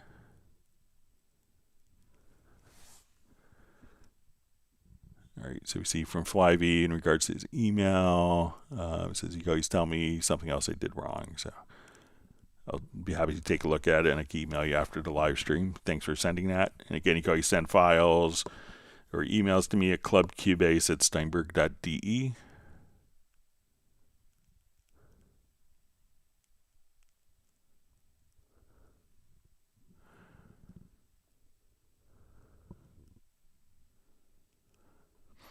All right, so we see from Mr. Coatsworth, is there a way to hard clip in Cubase, for example, to shave off the peaks of snare transients? Okay. So let me just see if I could find a loop that would be good for this.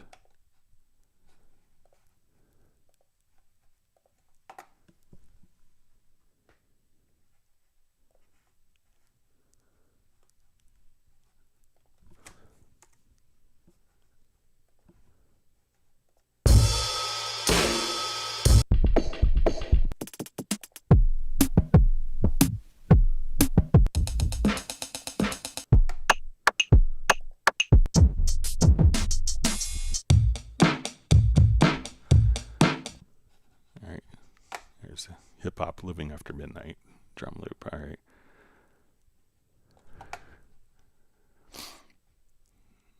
All right. So let's say we'll just solo this track for now. All right.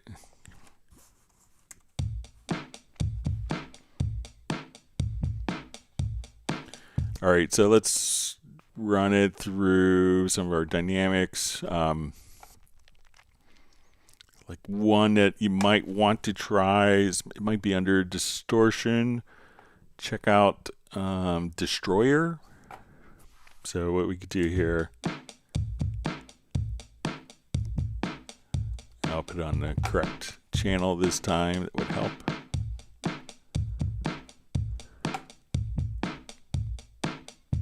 So under distortion, Destroyer. So this is kind of like, use a lot of kind of like EDM kicks.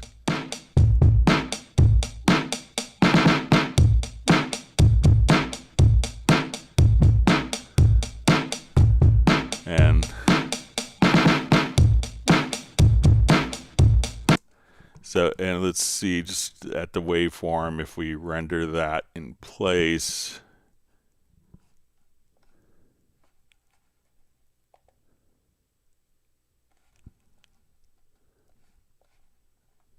All right, let me just not have it.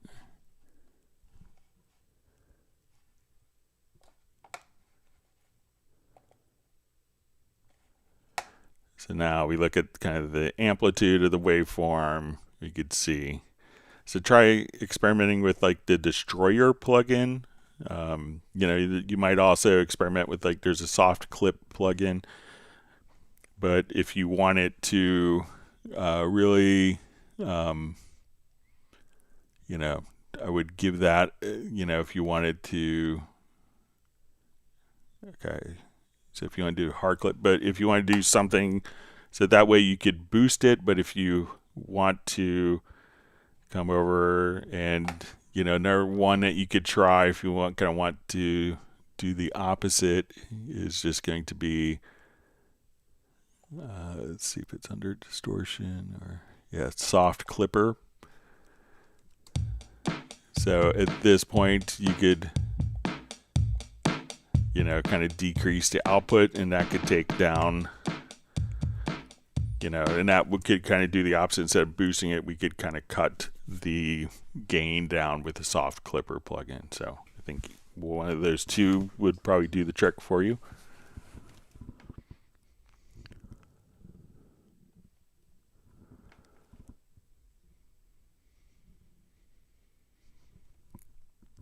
And another method, if you wanted to kind of shave off the transients. So let's say if we come over here, is the envelope shaper. So under dynamics, and this is just like, so if we wanted to kind of boost the transients, but we could also kind of,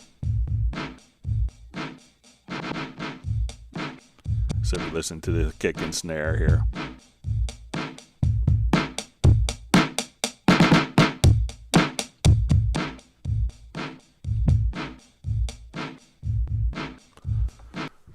So that's another effective tool that you could work with for that.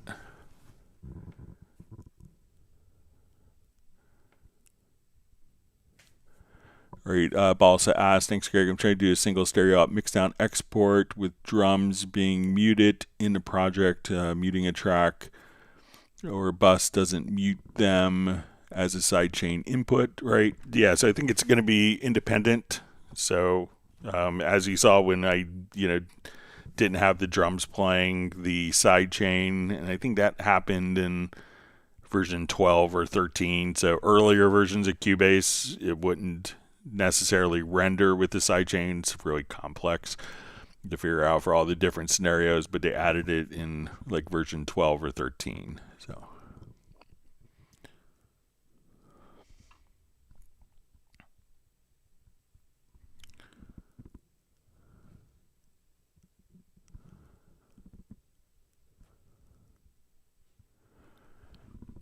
okay. We have James Daly saying hello to everyone. Thanks for joining us today.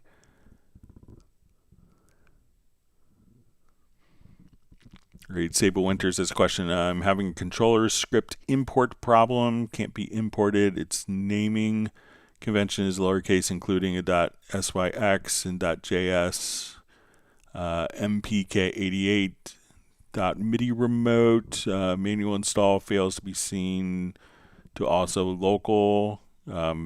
So, generally to import MIDI remote scripts, it's pretty straightforward, and it sounds like you're kind of maybe doing that. So we go to the settings and we'll see import script, and then you could import script from wherever the file is downloaded to. If you want to send me the script, I could see if it imports onto my end, Sable. So if you want to email to me at clubcubase@steinberg.de, I'd be happy to take a look at it.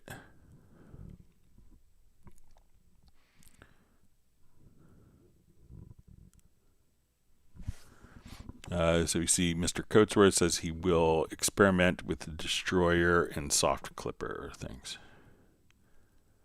All right, let's get to a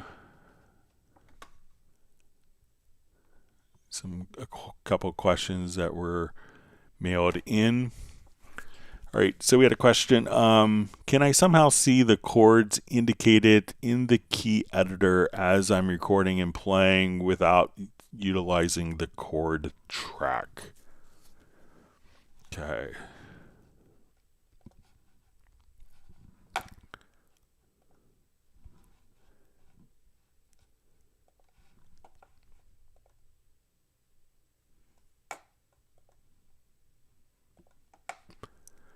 Okay, so let's say I am over here in the key editor and I'm just playing some chords and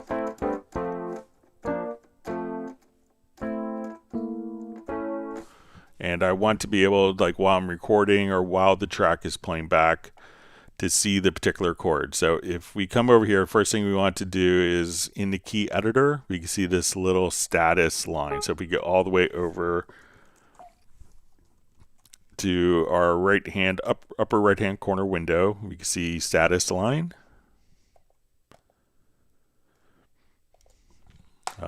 And now I'm just going to go ahead and record, and I'll just record directly into the editor. So if we look right here, we'll see our current chord display.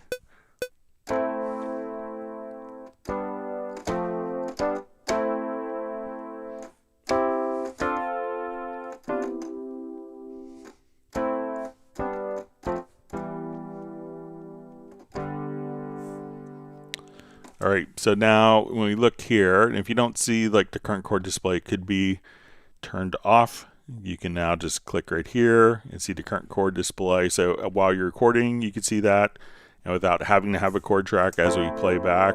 If we look here,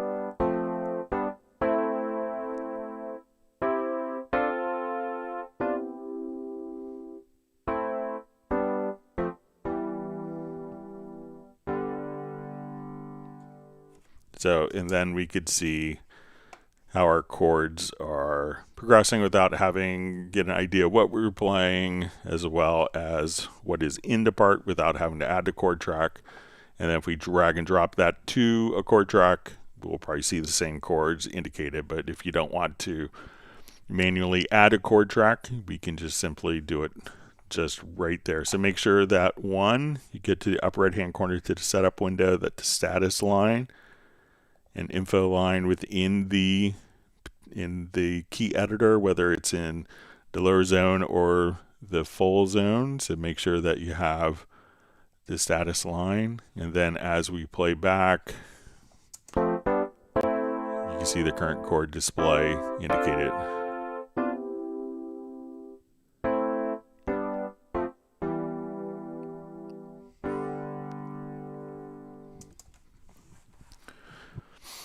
All right, and on Tuesday's live stream, we had a question about if there's an easy way with a key command to add an insert to the next available insert slot. So, and I kind of found a way. It's not necessarily a key command, but let's say if we had, let me just come back over here to presets.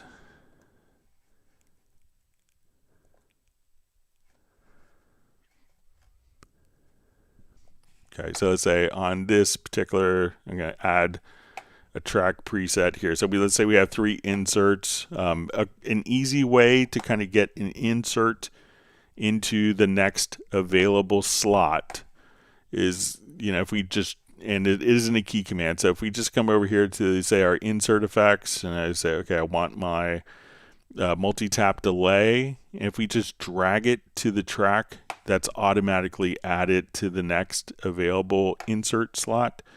So anytime that you have a particular plugin, you can say, okay, I want my auto filter, just drag it onto the track, and that will automatically add it into the next insert slot. I don't know a way of doing it kind of completely automated with a key command, but we could just come right over here, drag and drop, and just that automatically populates the next available insert slot for you.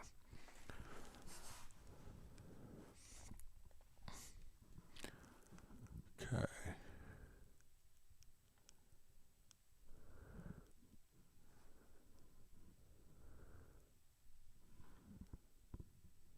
All right, you can jump back to our live questions.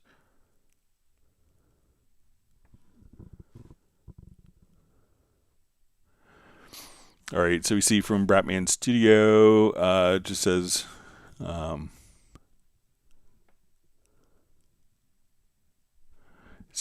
sometimes I'd like to use the reverb on an external MIDI device, but Cubase only shows the MIDI version of reverb.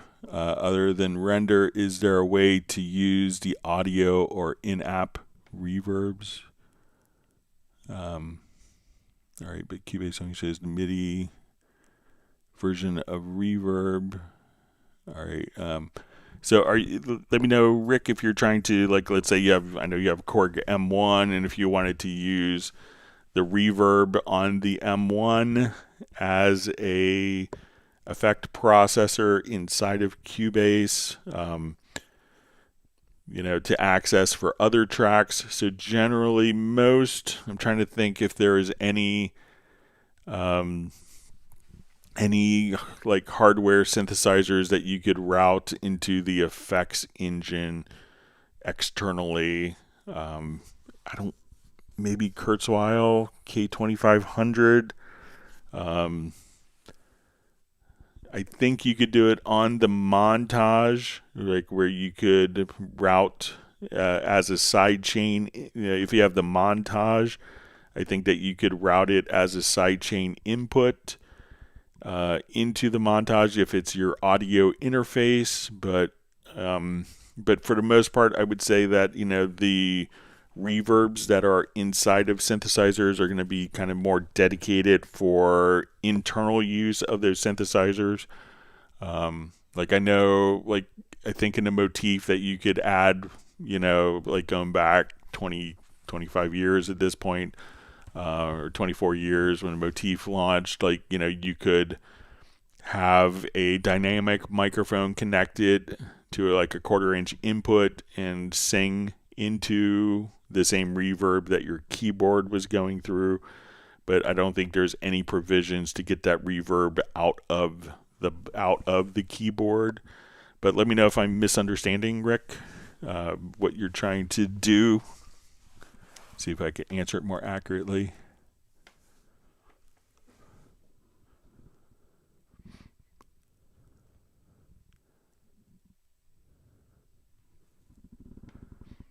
Okay.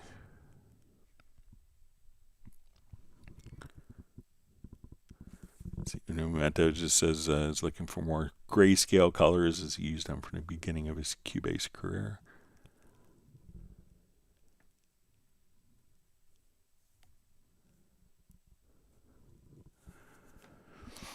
All right, so maybe we have clarification from Rick on Bratman Studio. Says no, I'd like to see Cubase effects within Cubase on my 2600, for example. All right, so if we are running it as an external instrument, so you would need an audio interface to go in and out, or just the output from the instrument directly back into into your audio interface.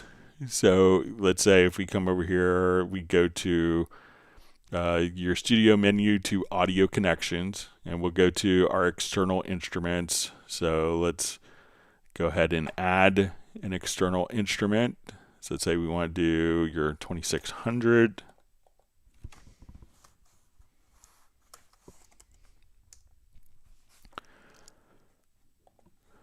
All right, so once we have your 2600, what we want to do is to choose for it, your audio interface, and we want to choose which input that is going into your audio interface. Then when we go to add an instrument track, we could see a whole category of external. So we'll choose our 2600. And we'll get this little window, and this is just allows you to adjust how much of the signal is coming back into the particular, from the instrument. So now we've connected the audio outputs of your external instrument to inputs on your audio interface. And now at this point, we could open up the edit channel settings. You'll have all of your Cubase effects that you would normally expect to see. So now if you want to run it through the same delay as your vocal, we could do that, all of your EQs and channel strips. But we have to basically bring the audio output of the particular instrument, bring that audio output to an input of Cubase so that Cubase can process the sounds. And at that point, you could run it through all of your effects as you'd like and have it integrated that way.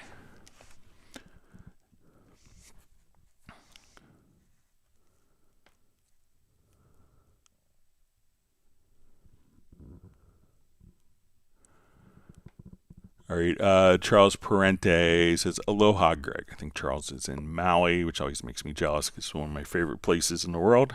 It says, MediaBay will preview Hallian patches, but I don't see how to take that from MediaBay and insert it onto my pre-existing Hallian track, because it just creates a new instance of Hallian 7. All right, so let's take a look.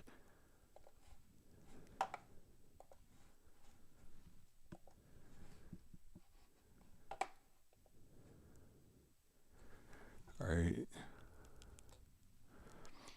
Okay, so I'm going to add an instrument track. Let's come over here.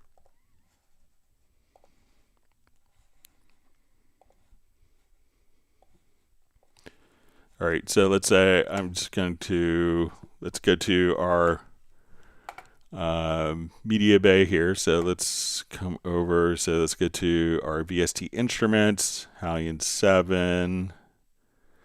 All right, and let's play around with some. All right, so let's say now, as we do this, we could preview. All right, and I'll just turn it.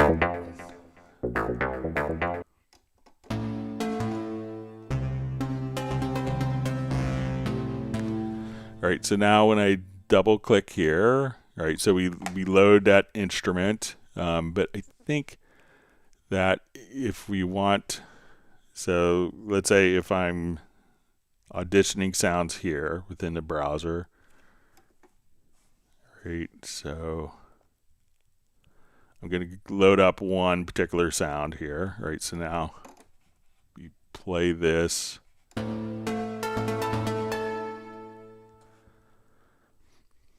right, so we have that. Now let's go ahead and so see if I just drag that preset over. Now that preset is, so I could audition. Now let's see if I could. So double clicking, I think will add the new instance. So we come over here, we could just say, but if we choose to drag,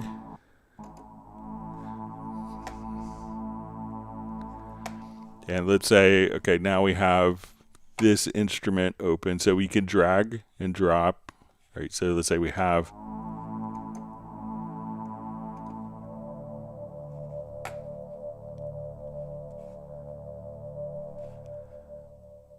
All right, and let me just do it within Hallian 7 here. Sorry. All right, so we have this.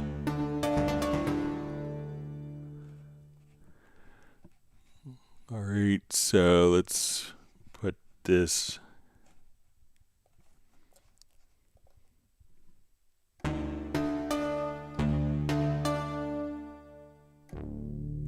So while in Hallian, if I just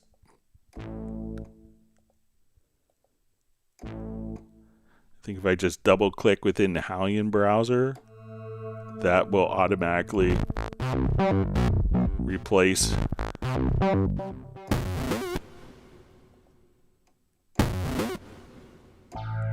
and that automatically updates this without adding a new instrument.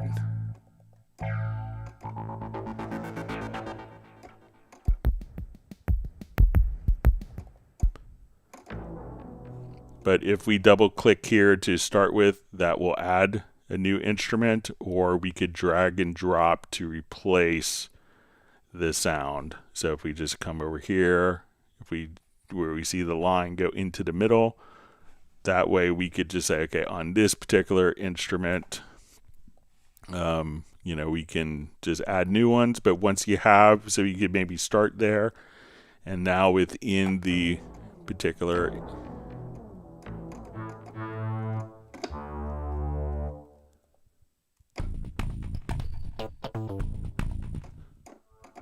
and just double clicking there, that won't load up a new instrument. So maybe you start with the MediaBay here, and then just simply double click and you could load all the sounds, but you could preview your different instruments if this is the active track, or if we come here, I could just double click and load up and change sounds there. So let me know if that's helpful for you.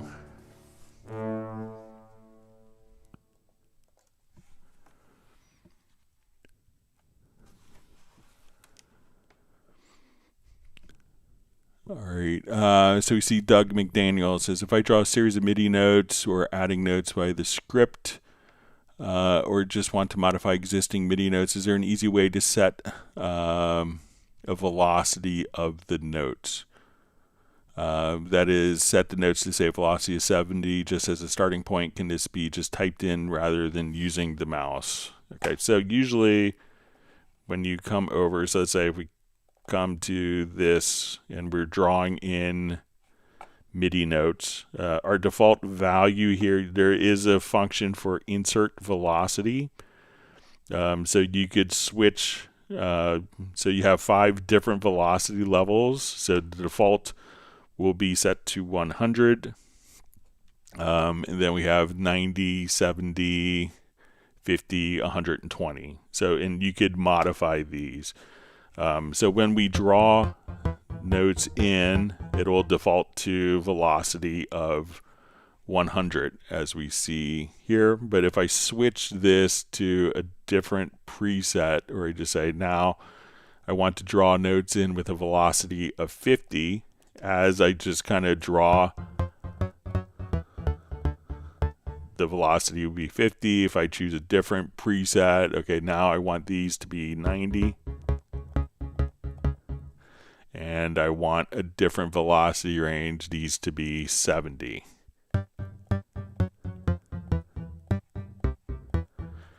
So you could kind of have 5 distinct velocity values there, and if you want, you could switch these with different keyboard shortcuts. So if we just look under insert velocity, it's probably going to be in the MIDI menu, I would assume. So let's go to the MIDI. You can just come over here and you'll see insert velocity 1, 2, 3, 4, 5. And you could assign keyboard shortcuts to kind of toggle back and forth between those 5 different velocity levels as they're being entered in. But just look right here.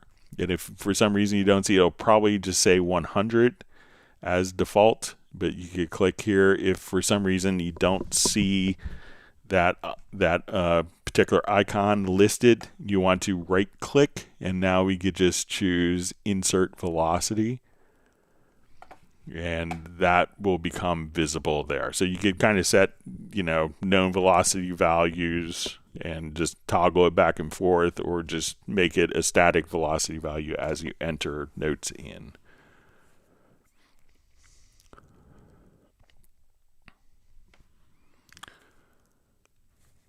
So let me know if that's helpful for you, Doug. All right, so we see from Bratman Studio, just says that's what I was looking for. Thanks. About the external instrument. And we see Bratman Studio is going to Maui next week for his 35th anniversary, just him and his wife. Yeah, so I always love Maui. We usually stay kind of more family area with my son in Ka'anapali at the Honua Kai, which is always great. And it's like, different restaurants on property and a lot of restaurants and shops that are walking distance. So we always love Maui. We did a chocolate tour last time, which is kind of cool. That'd be a good thing to do with your wife if you haven't done that. But have a great time. We'll miss having you on the live streams.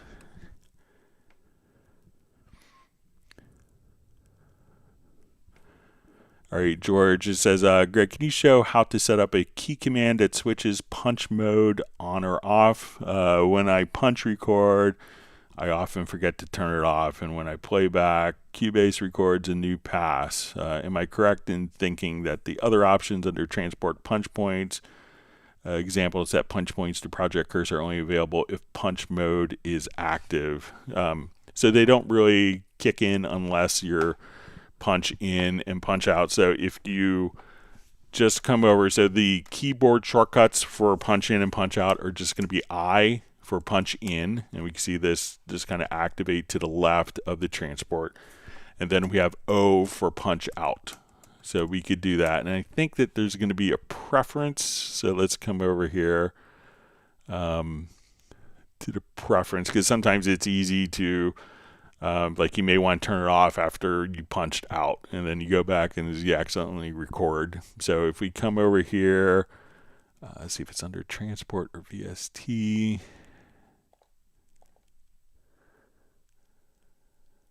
I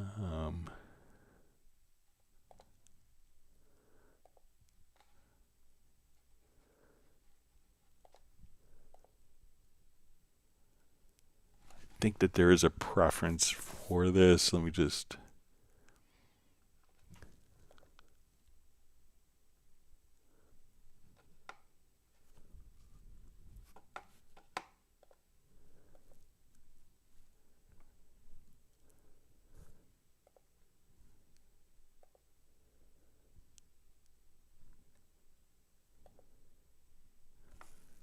just find this.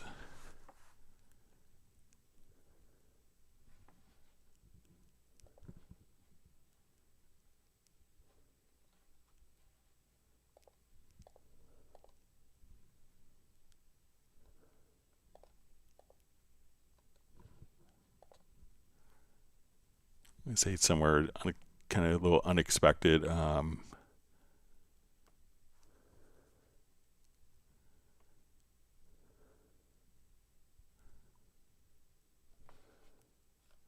Let me just see if it's somewhere.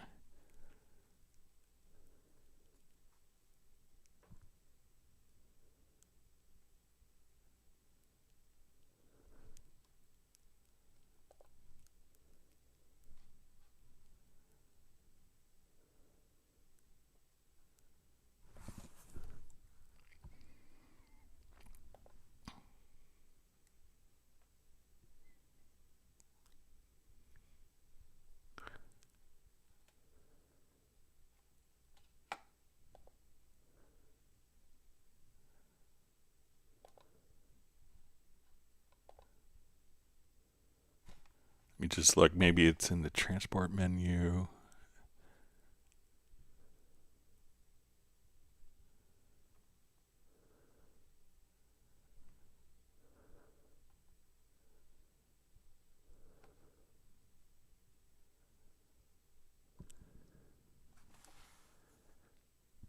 All right, let me just take a quick look at my notes here real quick, see if I can find it. Bear with me just for a moment.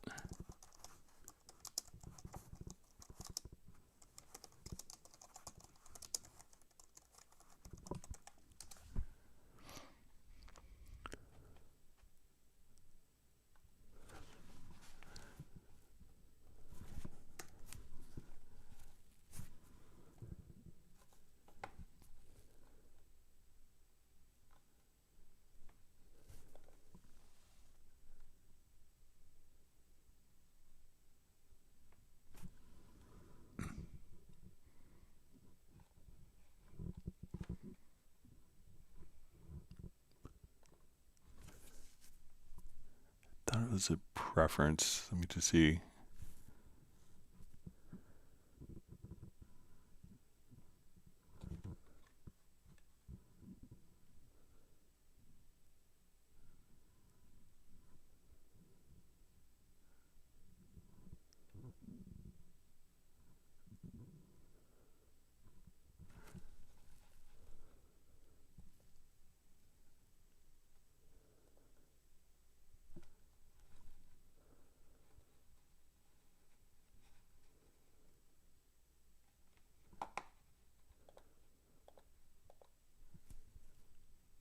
Okay, so if you want, what you could do is, it's right here under record, sorry for my brain cramp, but you could say deactivate punch in on stop and stop after automatic punch out. So if we come here, if you stopped, so let's say we set a punch point here.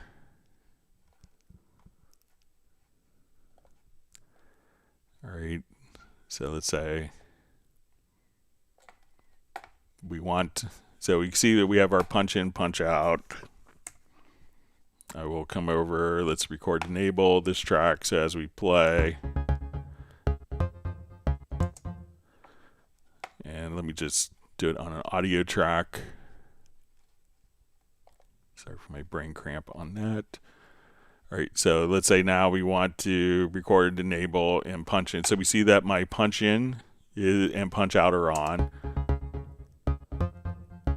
So now when I stop, punch in is automatically deactivated.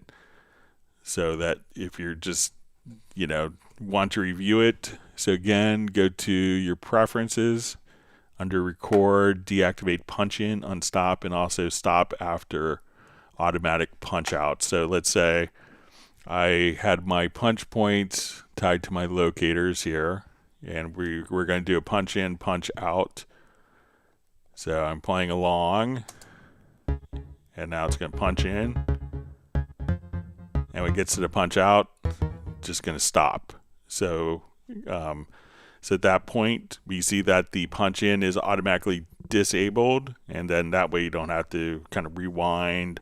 You could just, again, come right over here, activate your punch in. But to mitigate, to get rid of this scenario you described, you want to just come over to the preferences settings to deactivate punch in on stop. So when you stop, that turns off the punch in.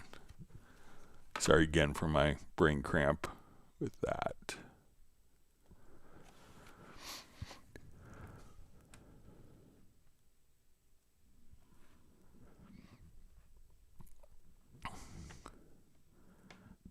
All right, so I see Sable sent an email. Thanks for doing that. See Dennis Matu says, just updated my Cubase to 14. It looks like the option to dragging audio files between the tracks is not available anymore.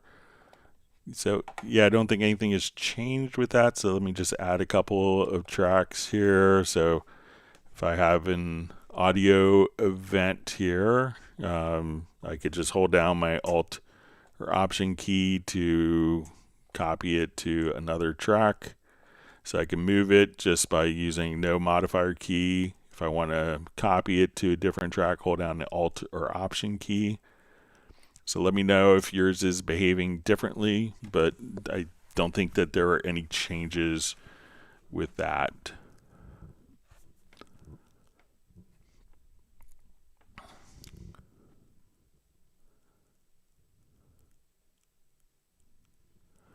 All right, Doug McDaniel says, can you just change the existing velocity in your sample you just created to say all at 75? Okay, so let's say I want to take all these and I want to make these all 75. So you could, there's a couple ways. One is you could select all, go to the velocity, type in 75, and before hitting the enter key, hold down the control or command key, and now they'll all be fixed to 75.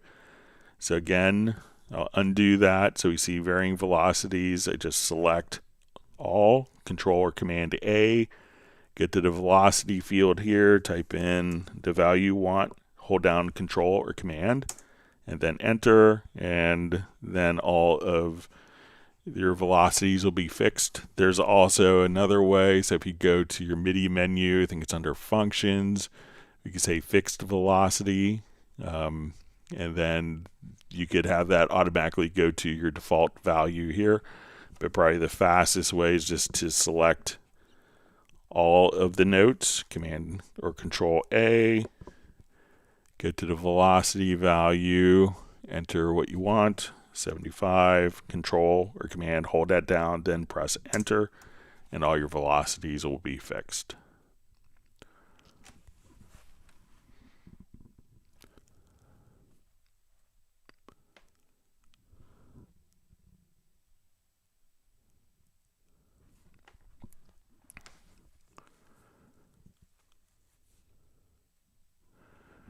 Okay, we see Gerald Ely just telling Jazzy it looks like a great tool. He's going to try it.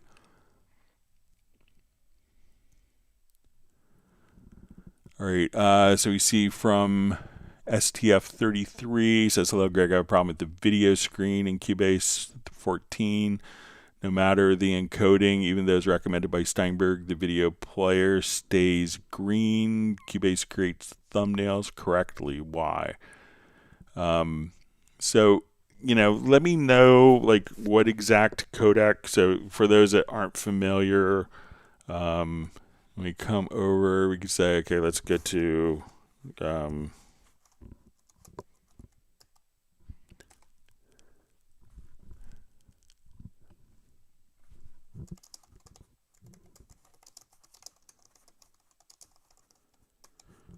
video files aren't quite as universal as audio files because what you're doing is compressing and decompressing, and that's often called a codec, and you need a container type. So it's often a very kind of specific combinations that will work with DAWs. So are you able to let me know exactly which container and codec you are using? Sometimes certain display cards on Windows can be problematic and not want to output particular video codecs. And if you want to send a link to the video file that I could download and check out, I'd be happy to look at it and see if I get it working in mine. Like I'll have some video files that will work in Cubase for Windows that won't work on Mac, and vice versa, depending upon the codecs and how it was encoded. But if you give me, you're able to share the file and you want to send it to me at clubcubase@steinberg.de, I'd be happy to look at it for you.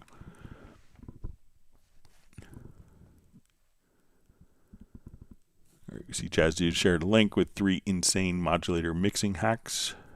That's great. All right, wonderful to see Anthony Clark and saying hi to me and everyone. So that's great. All right, great to see Michael Teams from Weatherford, Texas. I was wondering if we're going to have our virtual ice cream distribution, and you don't have to apologize being late. Thanks for sending me the libraries for Pablo, so I'm working on that, if you want to let him know. All right, so we see Sub 403, great to see you back. Says, hey Greg, a long time since I caught a live stream. In Cubase 11, yes, 11, when I drag a sample from Right Zone into the sampler track, it copies it to the project audio folder. Can this be stopped? So it's probably just going to be a preference. There were changes in 14 around this, but check this one preference. So if you go to your preferences or settings to editing to audio, and it will say on import audio files, you could have it automatically copy to the project folder. So see if when you do that, if you uncheck that and drag it in, so it should be referenced in a pool, but it may not be copied to the particular audio folder unless, within the audio folder directory for the project, unless this is activated. So generally, I think it's a good idea to leave that on so that your files can, all happily coexist and be kind of consolidated into one folder for backup and archival purposes. But try again going to editing to audio, and where you see copy all files to project, and it's kind of cut off there. And this is like one of those where you have to open the options dialog box, which will say, do you want to copy it? But we can say, try unchecking this top preference here. And I know it's not fully listed out for some reason, but try unchecking that. It's great to see you back.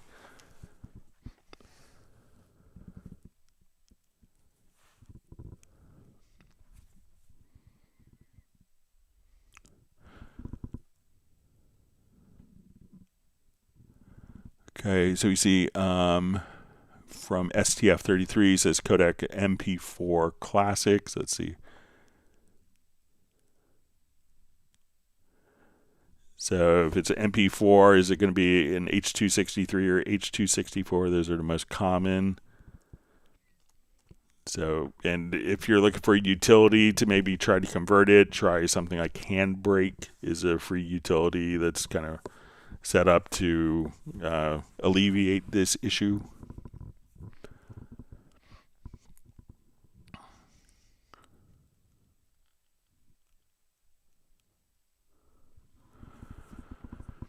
All right, Trey Vidito Music asks, "Hi Greg, is Steinberg going to fix the audio warp bug when flattening reverts the edited file back to the original unedited? Well documented for years." All right, so let's take a look and see. All right, I will just make kind of a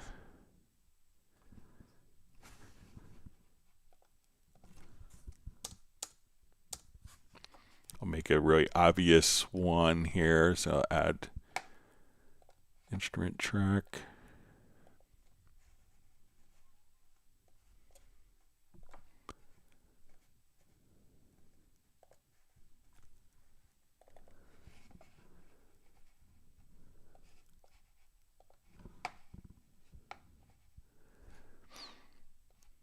Okay, so let's just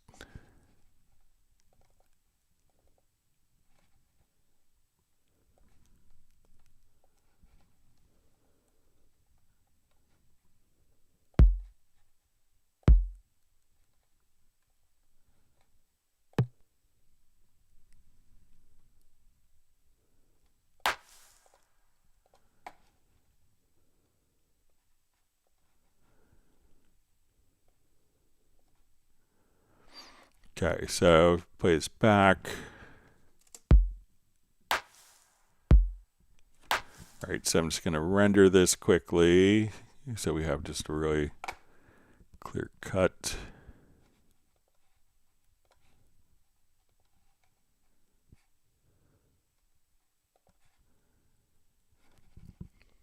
Okay, so I'm going to go into the sample editor here. Let's go into, let's say, our hit points.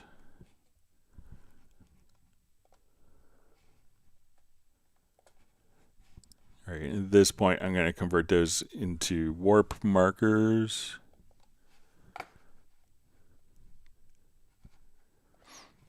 Okay, so now I'm going to just pop over here to my free warp tool.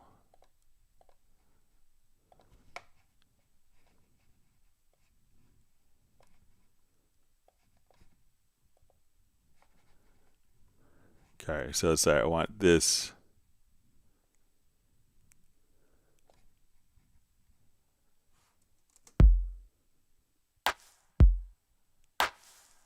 Okay, before I do that, I'm going to just duplicate the track version. Okay, so we could compare.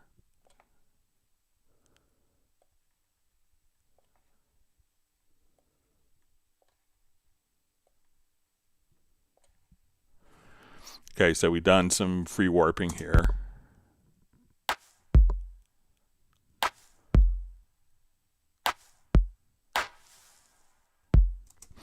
Okay, so I'm going to flatten the processing here. Yeah, we could do it a couple different ways. So let's just say we'll get to our real-time processing and flatten the real-time processing. Okay, so right now we see that that's still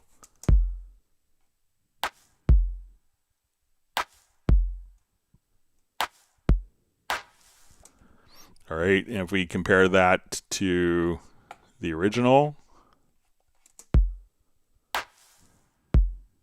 where it's just straight on 1 and 3, we can see that when it's flattened, it is, so this is flattened, that was automatically taken into account and included. Let me try warping within the sample editor, see if that makes any difference. So now I'm going to go to my audio warp here, and let's say, okay, I want to come over here.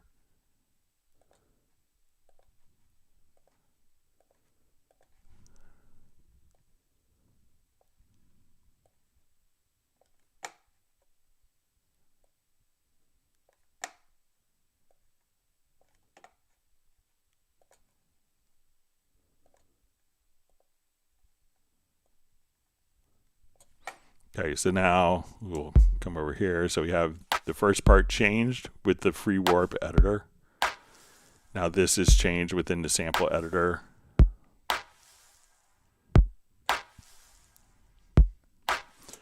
Okay, so I will, now let's come over here.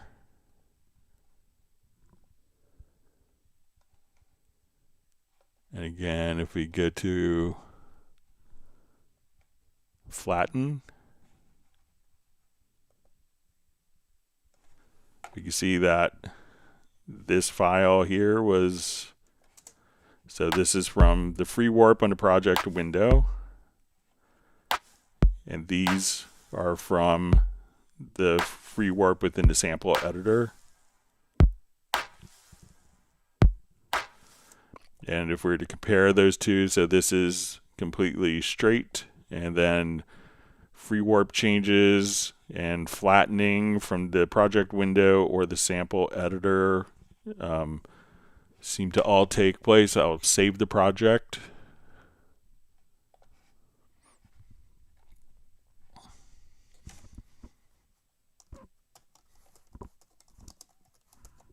And see if that is recalled. I'm going to close the project, and let's reopen it. I'll just get to my recent projects here. Open our flatten warp test, activate it, and looks like everything is still preserved. So seems like that's working as expected. Let me know if I did anything differently than you, but it seems to me like that's working.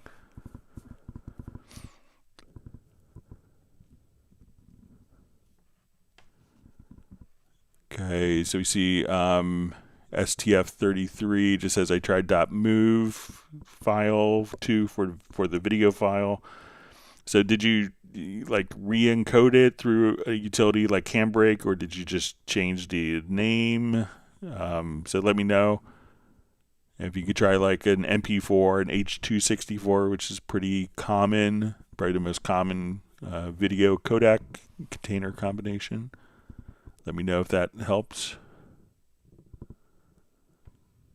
All right, we see the virtual ice cream distribution has begun with Sable getting 1 gallon of Texas Tornado ice cream. All right, so we see sub 403 says he'll try that. In regards to sampler track files being copied to particular folders. All right, wonderful to see Graham Witcher joining from Oxford, England. All right, Michael Teams has granted me and my family 1 gallon of Texas strawberry ice cream. Yeah, my mother-in-law and sister-in-law are visiting, so they'll appreciate it as well. All right, so we see Trey Vidito Music just says thanks, Greg. Yeah, so let me know if if I did anything differently than you did, but because there's a problem, we'd like to get it sorted out for you. All right, let's jump back to some additional questions that were mailed in.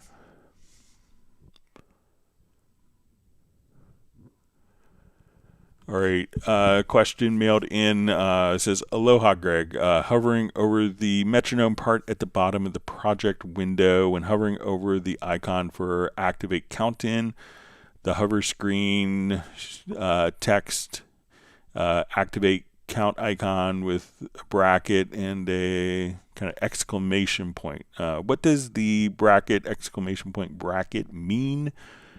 I don't find a key command for activate count in when I search for that in the key commands window. All right, sorry for hitting my mic. All right, so as we hover over different parameters, we may see, like if we come over here to our metronome, you can see, okay, it will indicate kind of what the keyboard shortcut is. So if I go to metronome, now when I go to count in, we see it, and we could just kind of see it, if you look at this text description where it says activate count in, you can see the bracket and kind of like an exclamation point followed by a bracket. And that's just indicating that there isn't a particular key command that's associated with that function. So that's kind of like, maybe consider it like a placeholder. So when I come over here, let's go to our key commands. So we go edit menu to key commands. And I think in the key commands, it's going to be called pre-count. Okay, so under transport, pre-count, so I'm going to assign just a function like a backward slash here. Okay, so now that I've assigned that particular function, when I hover over, so we see like for activating the click track, we hit C. When I activate the pre-count, we can now see that the backward slash is indicated, and this is again in the lower left hand corner. I can't really move the cursor over without the tooltip disappearing, but that's what, so if you see like, you know, the little bracket with like in this case, looking to the right of the text at the bottom, I know it could be small, and it says, you know, activate post roll with the bracket, exclamation point, bracket. That's just indicating that no particular keyboard shortcut is assigned for that particular function at this time in your setup. All right.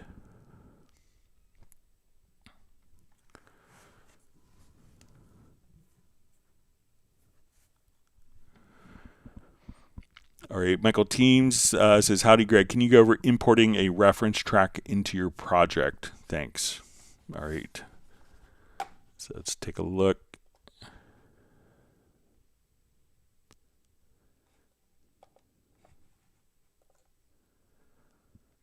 Okay, so the tricky part of dealing with reference tracks is, as we're working with reference tracks, we often have processing that's going on in like our master effects channel. So if we have, because we're trying to make our mix sound, because we're probably referencing a mix, and that's been mastered and run through all sorts of processing on the master bus. So if we take a mastered audio file and connect that to and have it play back through additional processing, so it's been probably very meticulously and carefully, you know, has a lot of dynamic processing and EQs, that we don't want it to go through a second stage, and that wouldn't give us an accurate reflection of what the reference track sounds like compared to our mix. So we want to have a way to have a reference track that is not that is bypassing our master effects processing. So it's kind of its own simple, pure signal path that's not being processed through our master chain. So I'm going to take this particular file here, and we could import or download, just get the audio file into your project. And when we look at our routing, we can see that this file is going out to the stereo output. So for my reference, what I want to do is just choose no bus. And then we're going to go, and if we go into our edit channel settings, what we're going to do is use a Q mix in the control room. So when I come over here, I'm just going to say, let's go to our audio connections, and we're going to activate a Q mix here. So we'll say, go to your control room, right click, you want to add a Q mix. All right, and I have one set up here for reference already. Now to get this track, we've already told it not to go to the stereo out, so there's no target here, so it's no bus. I'm going to activate the Q mix, and we're going to set the level here to 0 dB. Now when we are in our control room,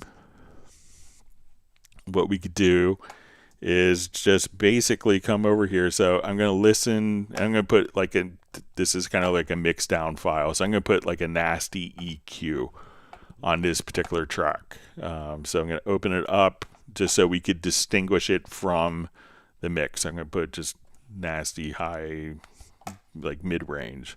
All right, so we're going to listen to our mix file here. It's a great project from my friend Clay Ostwald. All right, so now we're listening to like the multi-track mix. So when I want to listen to the Q mix, what I would do is just come over here, and this is Q mix 1, and now I could just toggle from the Q mix to the mix that I have in my particular project. And if I wanted to put, let's say, a flanger on the mix here, just so we could obviously differentiate it. So now when I go to my Q mix, which is the reference, notice that there's no flanging going on here. But when I go back to the main mix of the project, so this, when we send it to the Q mix, isn't going through the master effects that the mix is.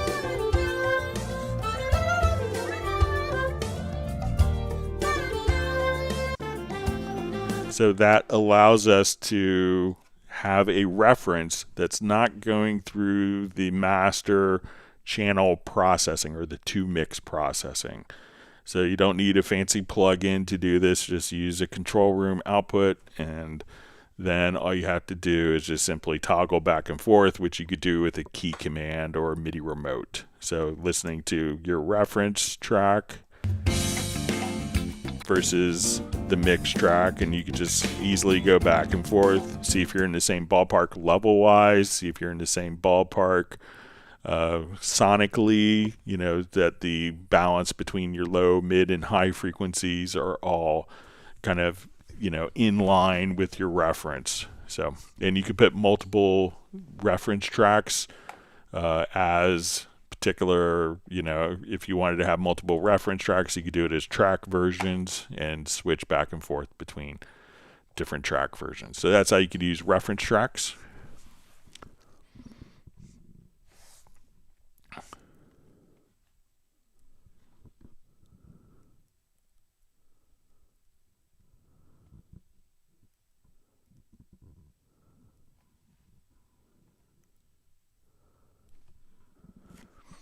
Okay.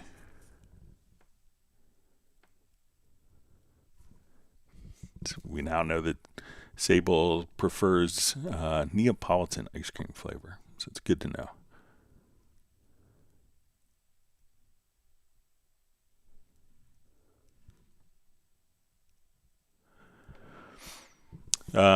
So you see from Tim K, says earlier that loopbacks, during the loopback settings demo, there was a feedback loop. My understanding is that Cubase won't allow that to happen internally, but that was from the audio interface side. My understanding is that, yeah, it was from the audio interface side, and that's why.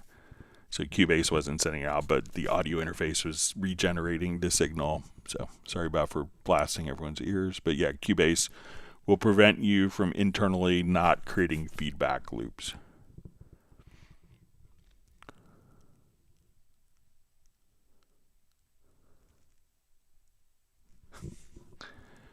You see, Jazz, you just mentioned, it says, took him some time to teach these AI bot search engines the truth about my own Discord. It even started arguing with me. So, yeah, my wife ran into a situation like that at work. So.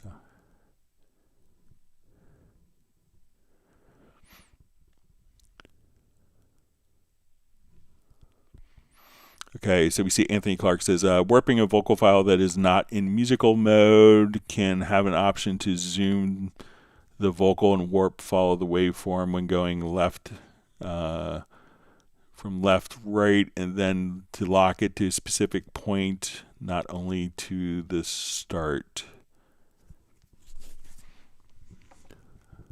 Okay, so let me just come over here to a vocal file, and we could do some, I think we have some vocals that we can.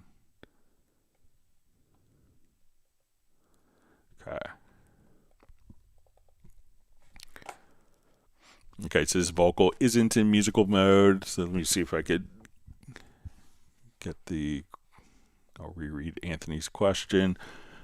All right, so question, warping a vocal that is not in musical mode can have an option to zoom the vocal and warp follow the waveform when going left to right. All right, so let's see if we could. I'm just going to come over here. Let's put in some warp markers. So I'm in free warp mode.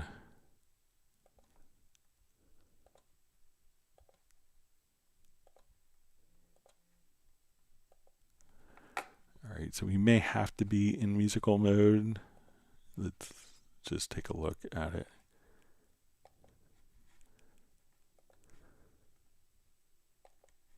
Oh, maybe not. All right, so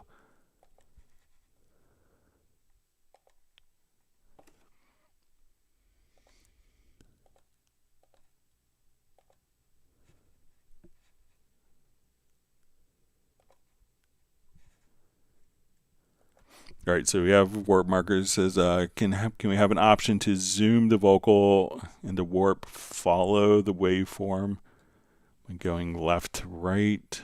So I'm not sure if you want to.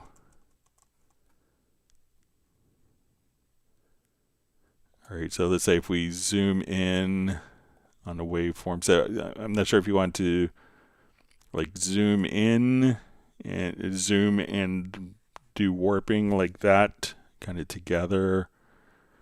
But I think if we, if we switch, so you might have to switch tools for the zooming to go back and forth, or maybe not. So let me just.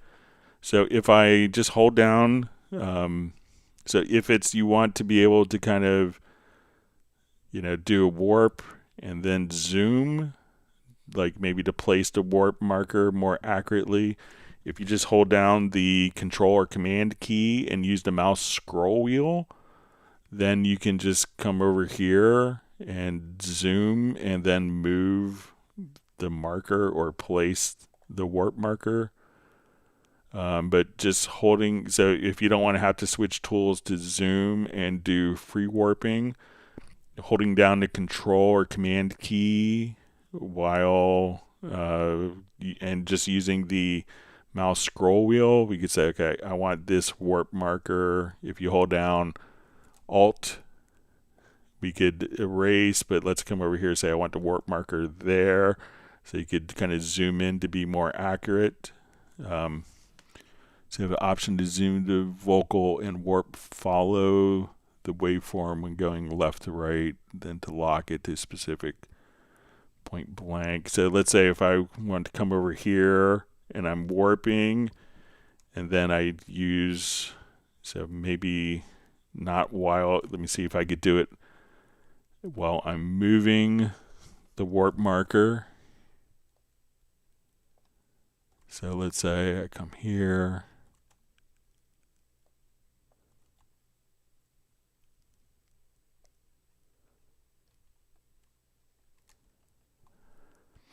So it looks like, you could kind of maybe not as the warp marker. So if not while the warp marker is being moved,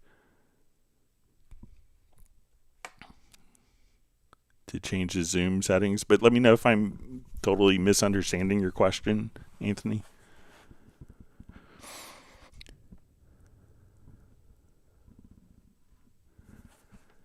All right, so Yazian just asked, will Cubase Nuendo 15 have new VST effects? So generally there's, going back the last 20 new releases, there's, generally new VST plugins that are included, but I can't comment specifically on what's coming in Cubase or Nuendo 15 at this point until it's released.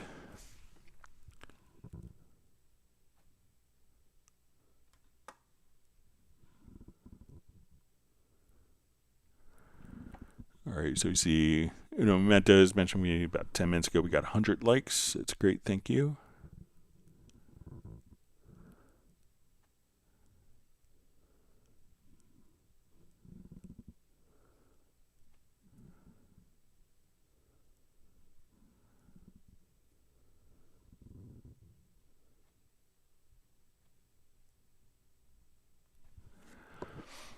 So Terry Gray says, you answered a QMix question for me on Tuesday and you're answering again today. Does it ever get old? Laughing out loud. Thanks for all you do for the community, Greg. So to me, it's not about me at all. It's about, if I've done, something like, 100 times, it's still the first time for someone. So, and if the question is asked, I'm going to answer it. So, because I'm here hopefully to help people. So it doesn't matter if it's old for me, as long as it's new for the person it's asking. So, and we've all probably I've learned much about Cubase from questions on the live streams, and I think other people have learned from other people's questions. So, again, so it doesn't bother me at all. I don't mind, just as long as it's, if it's new for someone, then that's my whole goal. So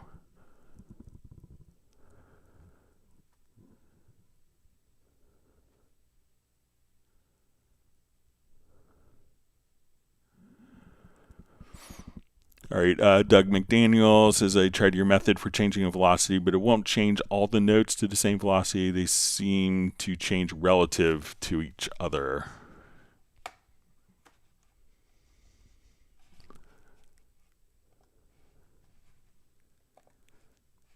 All right, so if I come over here and I have all of my velocity values set here, and I select all, and then I type in 75 in the velocity, then they all kind of change proportionally. But it's when we type in 75, and that's 745.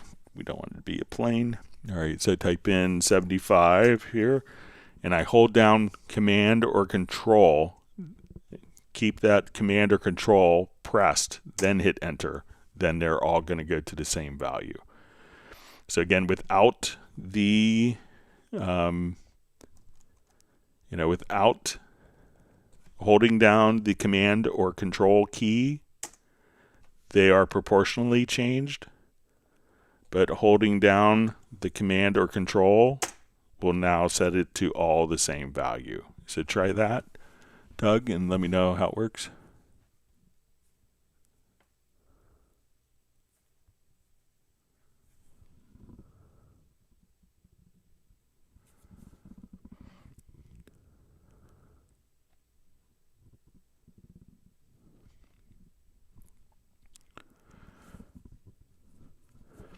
All right, Anthony Clark, his clarification, his question was zooming and warping. So it says, when zooming, the marker is not accurate. I want the marker to follow the waveform, like when snap mode is activated, it follows a cycle, but the marker to follow the waveform, like Ableton specifically. All right, so let me go back to the project we were in.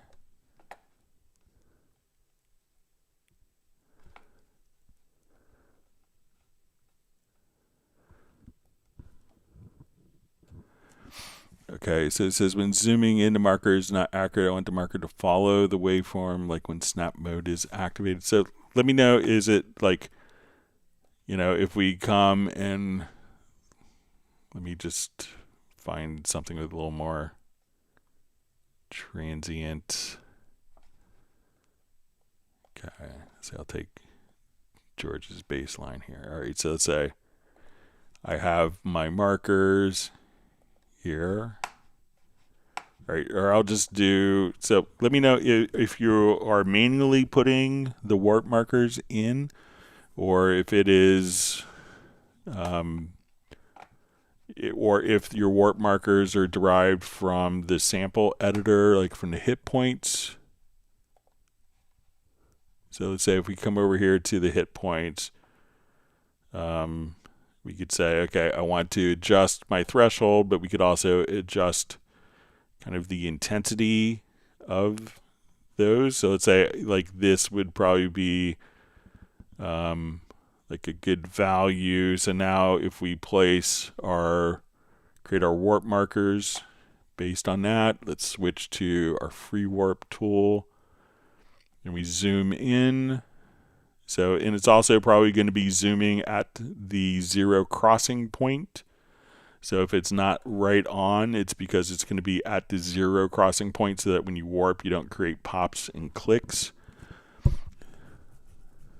So you want the marker to follow the waveform, like when snap mode is activated, it follows a cycle.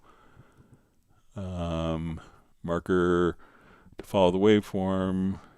So, but let me know. I mean, I've never run Ableton, but you know, this seems to kind of make sense for me, but it could also be, you know, but let me know if you're manually putting the warp markers in, or if you're creating warp markers from hit points.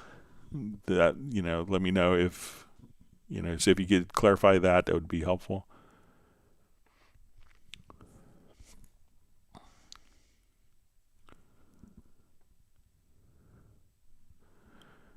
Okay, so we see from Swarup Mandel, it says, I can't use detect silence properly. I'm using Cubase Pro 13 from 2024.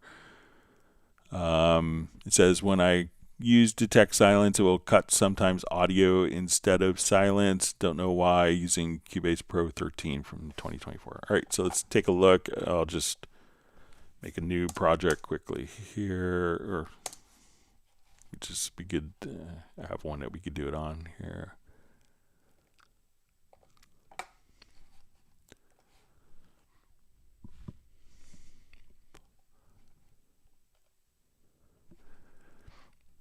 Okay, so let's say I have a file here, and we look at our file and we want to cut the silence. All right, so we'll use our detect silence algorithm. So when I'm going to go to my audio menu to advanced, and we'll see our detect silence. All right, and what we want to do is just kind of to, you know, set our threshold here. So, you know, we could just, again, come right over here. So let's say, okay, we want this.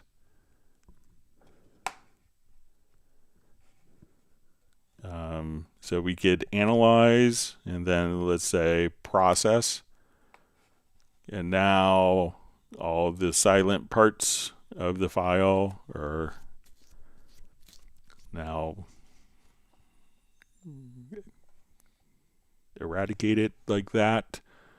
So, so it says when I use detect silence, it sometimes cuts audio instead of silence. Don't know why, you know, but you just have to always, you know, as we do this, let's come back and just make sure that your threshold, you know, it's kind of like, think of it as a fancy noise gate, but we come over here, detect silence, and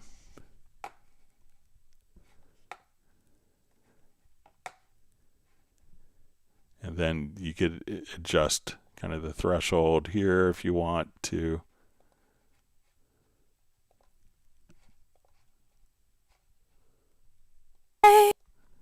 And you could audition. Remember me. So, and if you want to come over here, you could adjust. Let's see.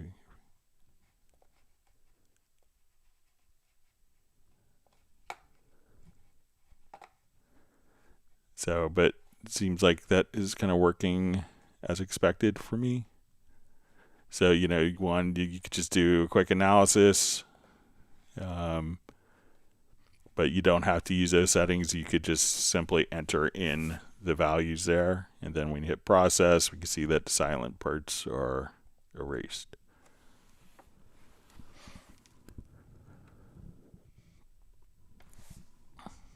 All right, so you see Uno Mementos received 1 gallon of amaretto chocolate from Michael Teams.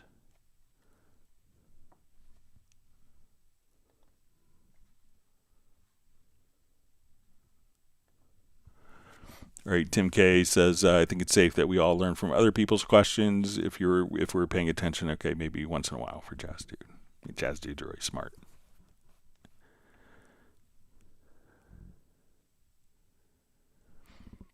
Michael Team says he learns from other people's questions, things I've not ran into or have not a need for yet.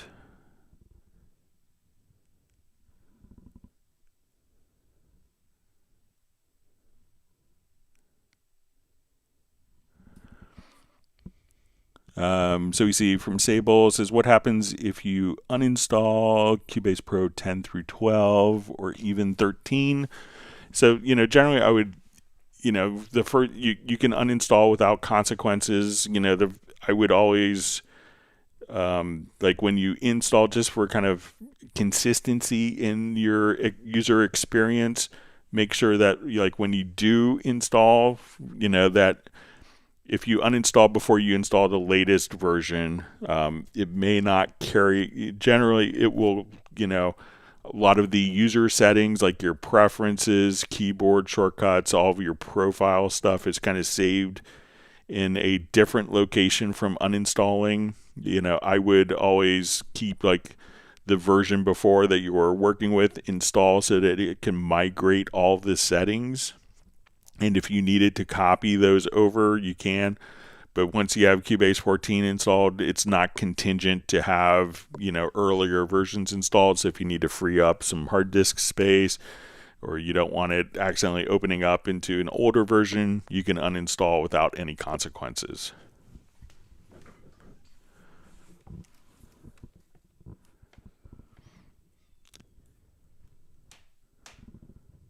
Okay.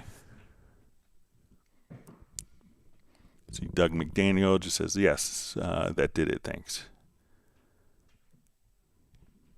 One keyboard shortcut away from happiness there. All right, wonderful to see Mark Rabin on. Everyone give a big woof to Mark's dog, Stella. I hope you're well, Mark. Thanks for joining us today.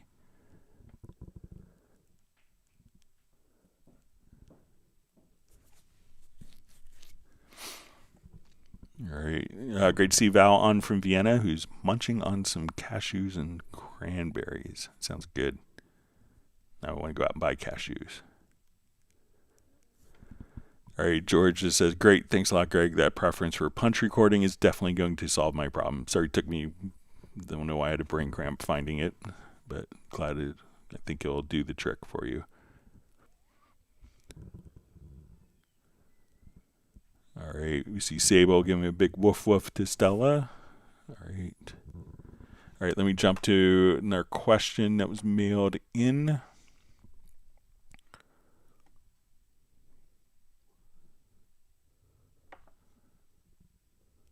All right. Says, only when a track is selected, my cursor always jumps to the beginning of the track when I stop. Annoying. Otherwise, it stays there as it is when no track is selected. How can I fix this and also sync the cursor with the MIDI editor cursor? Okay, so now let's say if we're here and if you notice that like it's always going, there's two settings that it could be. So one is going to be if you go to the transport and you have video follows editing mode. So we're going to turn that on and off. So when you do this, when you select an event, the cursor goes directly to the start of that event. So the cursor may jump unexpectedly with that turned on. And now the other preference is just going to be when you go to transport, and you'll see start modes. So we can say, okay, we want to start from the cursor position if you have your cycle mode turned on. So let's say if I come here, so this happens to a lot of people, you select all the parts and, let's say we're playing along here. I feel the way. So now when we have the transport and we go to start mode, let's say from cycle start, when I hit stop, it goes to the beginning of the cycle marker. Or we could choose to have it go to the start mode directly to the selection start. So if I have this event selected here and let's say my transport video files editing mode is turned off, I select this event, it will automatically start playing from the selected event. And there's also, when we come over to your start mode, you could have this also be on selection or cycle start. So if no event is selected, it's going to always start at the beginning. So like, let's say if we're here, and then when we start to play, because no event is selected, we go to the start menu, start mode under the transport. And because we have selection or cycle start, we have our cycle. So now it's going to immediately go back to the beginning. So it's probably going to be your start mode under your transport is set to selection or cycle start by accident. And there's also return to start position on stop. So if we start it playing from here, and so this will automatically take you to the same start position. So let's say if I want to come over here, say we're going to do from the project cursor position.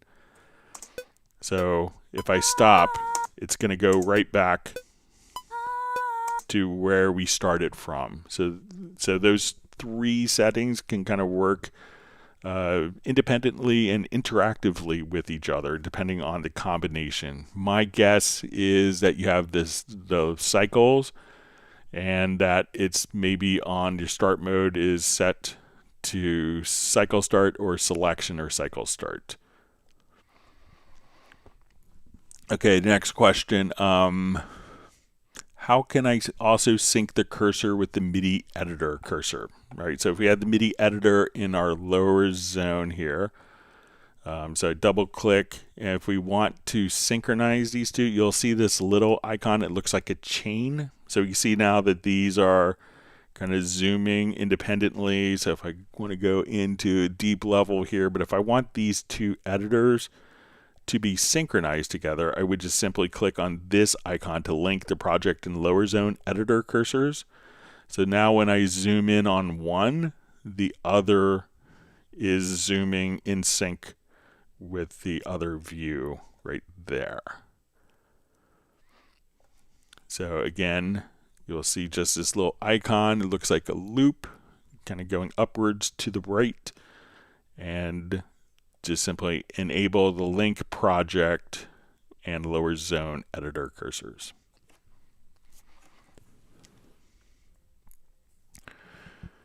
Okay, next question that was mailed in. What is the best way to compare a wave track with a MIDI track? Can't you see both in the editor, like in Very Audio? So generally they're going to kind of function independently. We could do most, just about all of the audio editing on the main project window. So let's say I take this track and I'll move it down here. So one of the ways that's very popular is just to come over, and I'm going to just shut off my lower zone to show this, is you have something called an in-place editor. So if you hit Control or Command plus Shift plus the letter T, or letter I, I'm sorry. So Control or Command plus Shift plus the letter I. This opens up the in-place editor, so you don't necessarily see it like superimposed, because a lot of times it doesn't make that much sense. But if you take the two tracks here, we could say, okay, I need to move this audio, this fade in on this event until this note starts. So, you could hit Control Shift I to open up the in-place editor. And now we could, see, our editing.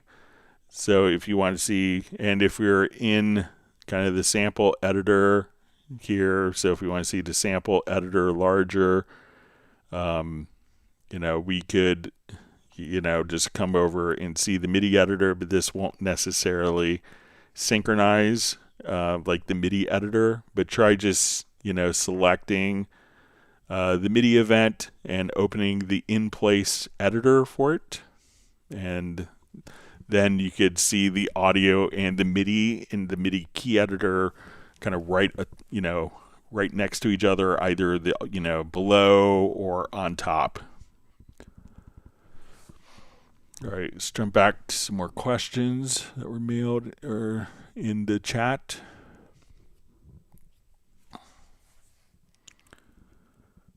All right, wonderful to see Randy from Radar the Band joining us from Dallas-Fort Worth area.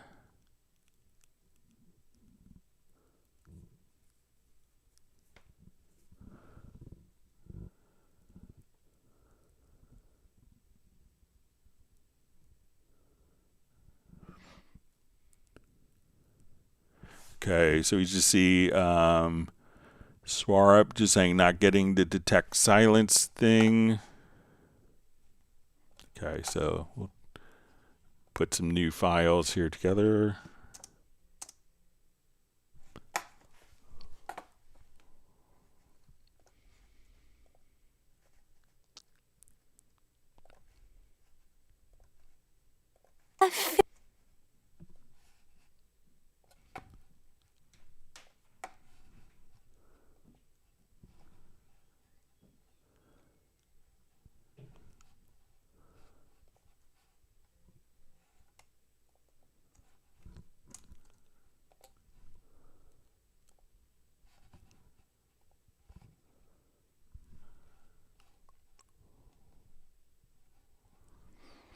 All right, so let me just bounce these. Let me just make sure I have some silence.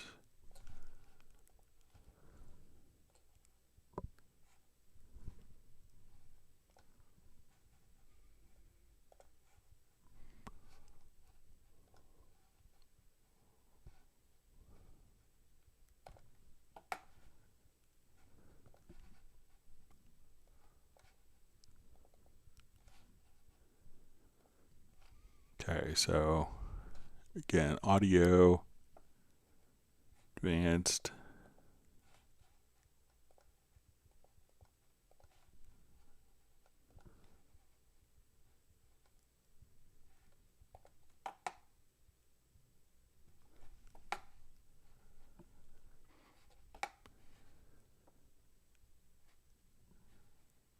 Okay, so make sure, you could have the strip silence kind of turned on here. So let's say, okay, what threshold point that you want it to open. So we can see now we have fewer. But if we just come here, we say like, okay, -16 is kind of the default area. Analyze. So, and then it's cut just like that. So let me know if that makes sense, or if I'm doing it a different way.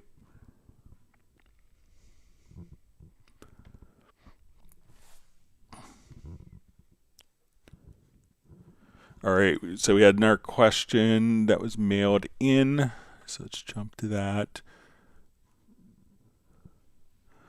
Was how to do vary speed in Cubase. All right.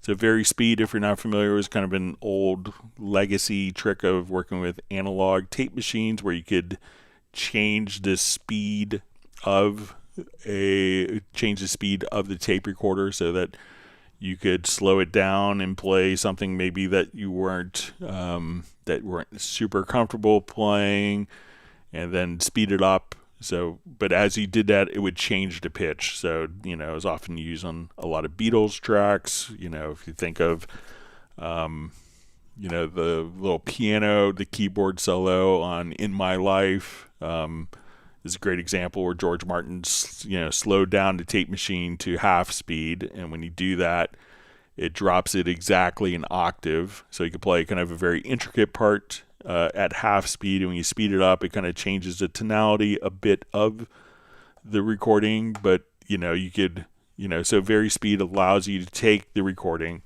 slow it down, and alter the pitch, and then when you speed it up, you could have that particular pitch.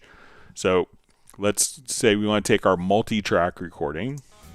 So we have this project here, So the first thing you want to do is come over, and we could go into our pool window and just hit like, we could, just hit Control or Command P. I'm going to select all of my audio files. I'm going to make sure now that I select the top, hold down the Shift key, select the bottom. All of the audio files will be directly selected. We want to make sure they're in musical mode. We want to make sure that they have like the correct tempo stamp. And then you'll see something called algorithm. And we want to switch this algorithm, we'll say, to Elastic Pro tape. So this usually isn't the default algorithm. All right, so now what I want to do is, instead of slowing down the tape machine in our DAW and Cubase, we're going to slow down the tempo. So our tempo track, I think our tempo is set to 100 beats a minute. So I'm going to come right over here on our tempo, and as we play, I want it to be 92 beats a minute.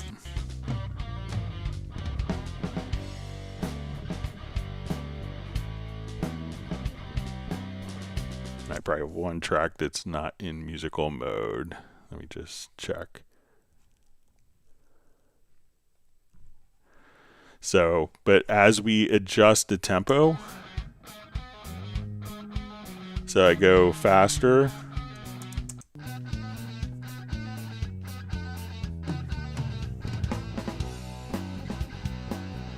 I go 88. Now we're going to have the pitch as well as the tempo slow down. So to do that again, all you have to do is go into the pool. We could also select all of the files, just do a Control or Command plus the letter A. And, if you want to just select all of your audio files, we could switch to musical mode and then switch the algorithm once, and then we could have it for tape, and that will be applied to all of the selected files. Okay, let me jump back to the live question.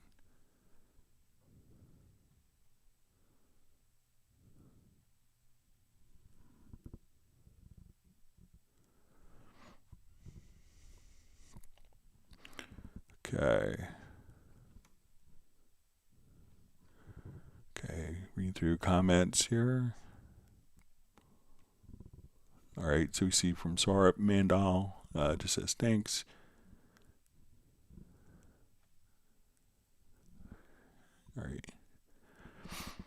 All right, so we see Swarup ask, any pro tips for film scoring so I can sync tempo and video together, and I want to know what the Razor plugin is, similar to Waves, Vocal Writer, and how to denoise audio, any built-in option. So for denoising audio, there isn't a built-in solution, but if you have Wavelab, there's built-in solutions, as well as if you're using SpectralLayers, which work concurrently as ARA extensions, or you could edit directly in Wavelab and toggle back and forth files.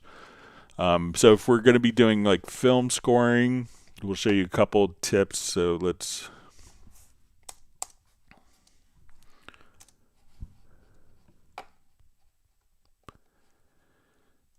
all right, so I'm going to just come over, let's grab, I'm going to import a video file. So, usually like one of the nightmarish aspects is always, this scene is, X number of seconds long, and we need to fit, X number of bars into this music. All right, so we'll come over here. I'll just remove this. Let's say we have our video file. All right, so we'll come over here. All right, so one of the first tips is to make sure that your project frame rate is the same rate as the video. To do that is come over here to our project setup, and we'll see this get frame rate from video. And now once you do that, then the frame rate of the project will match the video. So A lot of times in America, we're going to see 29, generally a default SMPTE timecode value, but it's never actually used, is 30 frames a second. Then you can have 29.97, which is drop frames. If you're doing HD video, it's generally 24 frames. In Europe, it's going to be 25 frames. So there's kind of a, the great thing about frame rate standards is there's so many of them, and then you could have drop frames and pull up and pull down. So, make sure that you're doing the same frame rate in Cubase that you are for video. Now, when you come over here, you could also have ruler tracks. So let's go to a ruler track. We're going to add this so we can see our time. Everything in Cubase is kind of based on samples. So we could say, okay, I want to see bars and beats here, but I want to see my time code options in time format directly below. Now, when we hit F8, we could see that we're going to open up our video window. So as we play, we can come over here. Now, what I see a lot of film composers do when they are first doing it, I see a lot of them like just sitting there kind of tapping along with like maybe like a rough tempo as they're watching the film. So if you wanted to start that, we could say, okay, while it's playing, I'm kind of feeling, I'll just do like a tap tempo. So I'll just click right here.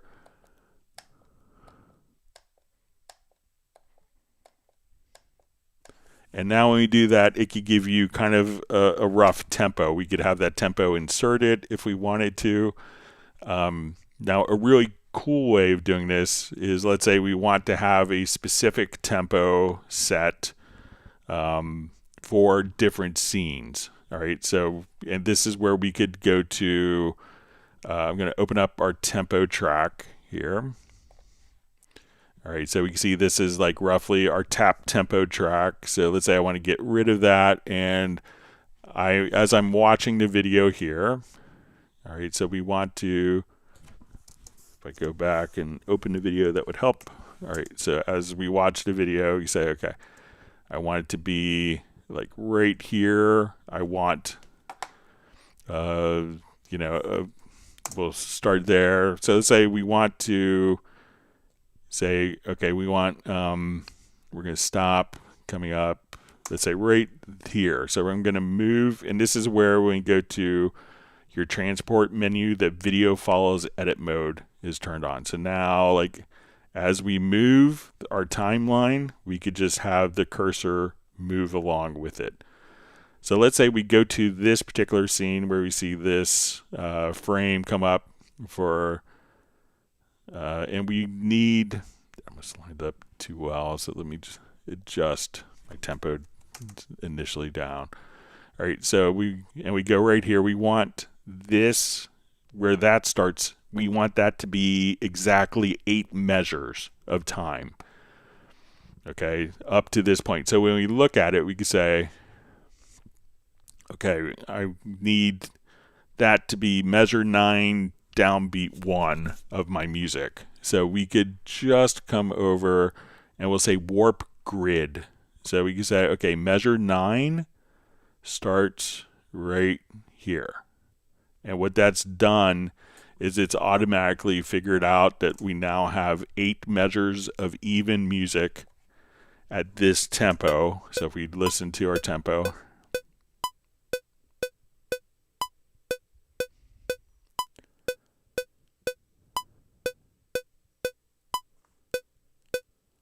so let's say we're going to go to like the next scene. So we want a musical cue until we get to where we see the FE building here. All right, so here, let me do something that's, I want it to go to this club scene. So I want, let's say I want this to be 7, I want it to be 8 measures of music between here and here. So I could just grab measure 17 and move it right to that particular point. Or I need 4 measures. So I want measure 13 until this point in the video. So as we watch, we now can have 8 measures of music here. And then we could have 4 measures of music at a slower tempo, but we want it to be like 16 beats, 4 measures of 4/4. And then I needed to go back to a faster tempo right there at the club scene.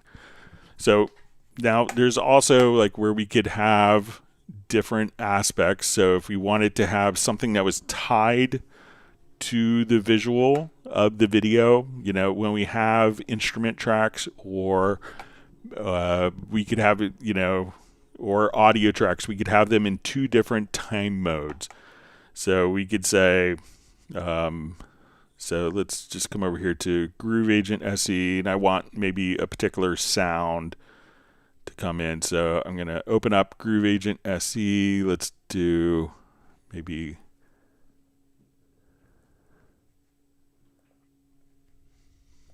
let's see if we have just like a simple,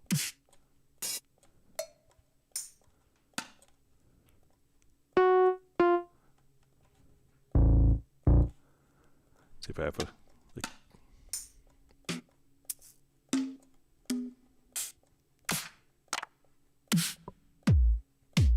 you find something like a symbol that I could reverse here.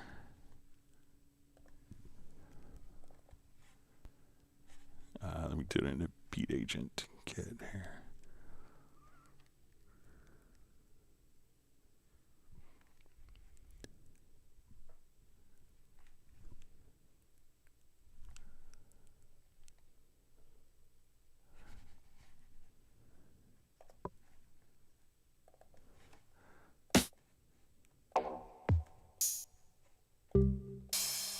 All right, so let's say I want to take that symbol there, and I want that cymbal crash.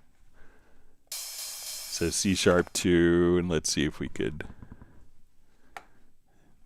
just come over here. Let's get to the sample. I think we might be able to. All right, so let's say I want to reverse the sample here. So we have kind of a, all right, so I'm going to come over here and I want to put this particular note. So let's say while we're working on this, we want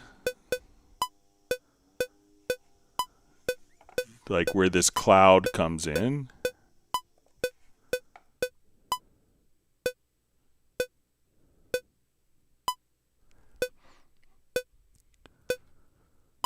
All right, so right there, we want that note to be placed. So I'm going to just create kind of a MIDI event here. And when I come over, so we're going to put, I think it's a C#2.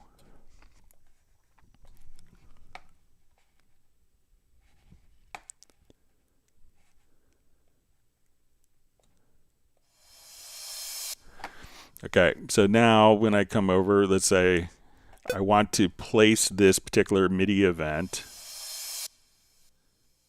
right where those clouds start. So now I could just say, okay, let's play this. Let's watch our video.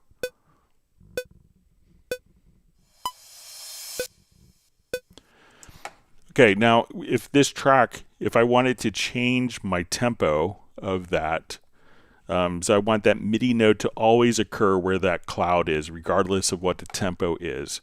So if I come over here, we could switch this to musical mode, or to what we call time linear mode. So let's say I change my tempo here of this node, so I bring my tempo up. Now if that track was in musical mode, it would automatically be tied to the bar and beat position. But when it's in linear mode, it's placed at the same exact time value. So if we slow down our tempo, but it's a different tempo than where it was originally, we could see that that cymbal sound is going to come in at the same spot. So its position doesn't move based on that. Now other things when working with videos, once you're done, you could just simply export your video file, and you have 2 options. You could render to a new video file, or you could replace the audio directly in the existing video file, so you could pass that on to people.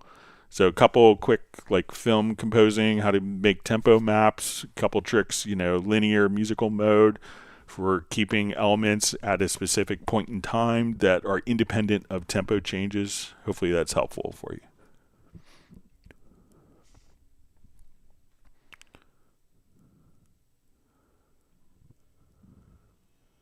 Okay.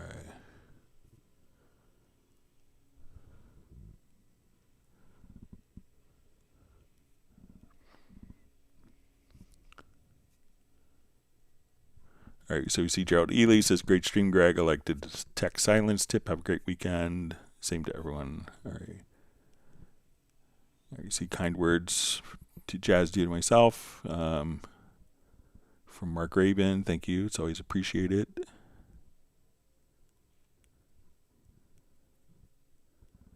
Wonderful to see David M. checking in from Liverpool.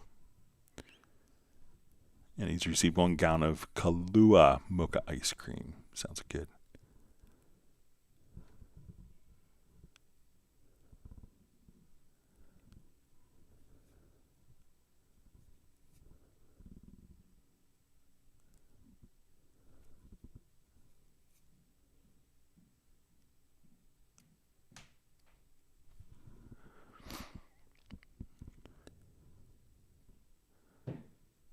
All right, reading through comments. See that Val wants render place on group tracks. Get exported as well.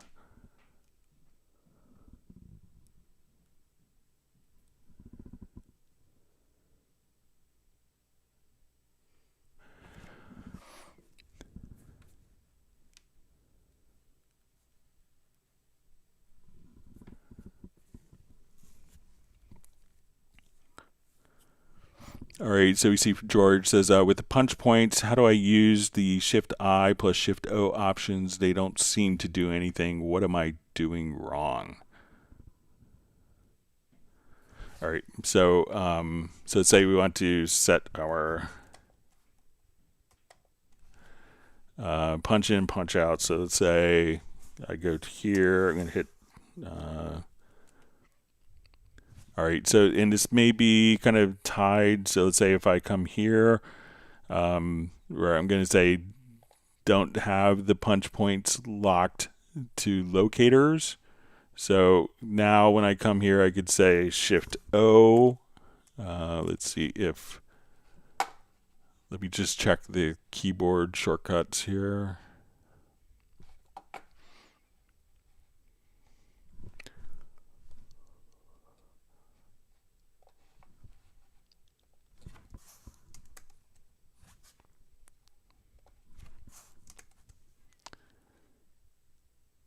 Okay, so when we come over here, so like if I want to enter my punch in position, so if I hit Shift I could say, okay, I want it to my punch in position to be like measure 9.1, and then that could set your punch in position, and let's set our punch out position, so Shift O, and I want this to be measure 13.B2.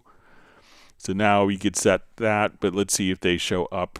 So if I hit Shift I, so if they don't seem to work, it's probably locked to the left and right locators until you take that off, and then you could set your punch in and punch out positions. So it used to be like historically that the punch in, punch out was tied to the left and right locators. But now we have the punch points that are independent. So you could have a loop and give a couple beats, then a punch in, a couple beats of a rollout for a punch out, and then cycle back so that the two are independent. So check when you do that, if hit Shift I and it's not doing anything, just unlock it, and then you could set the values and go to Shift O. You could do this, just make sure it's unlocked right there.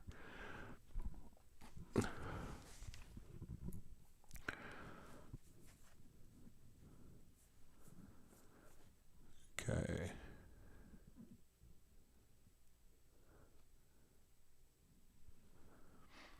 Okay, so Swarp is just, I forgot to show this, the Razor plugin, please. Is this something like Waves Vocal Writer? So it's more of like a dynamics processor, but it's not really intended to constantly ride a particular track. I'll show it on this project here.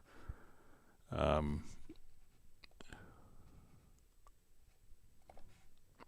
let's say we have our project and we're playing along. So we go to my master fader here. Let's put the Razor on. So it's not intended to do like writing a vocal or bass. So if I come here, we'll get to dynamics.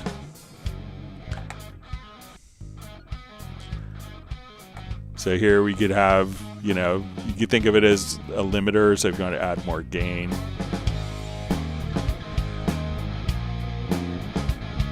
And you could also detect the inner sample clipping if you wanted to. So if you want to say, let's do like an auto release.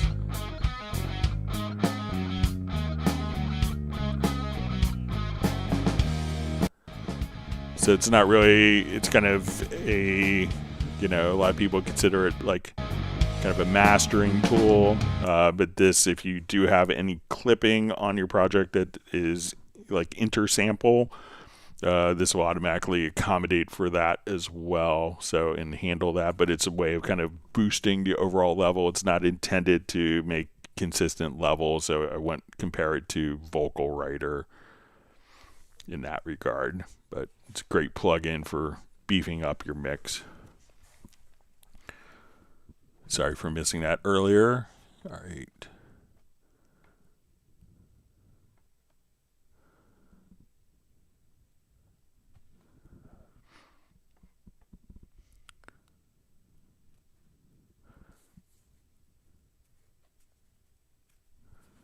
Okay, so we have a question from George Conte. It says, question, I'm using Cubase 14 Pro with Apollo 8 interface. Would like to use the EQ section of a Neve 1073 SPX as a hardware insert on a track when mixing down. How would I set that up?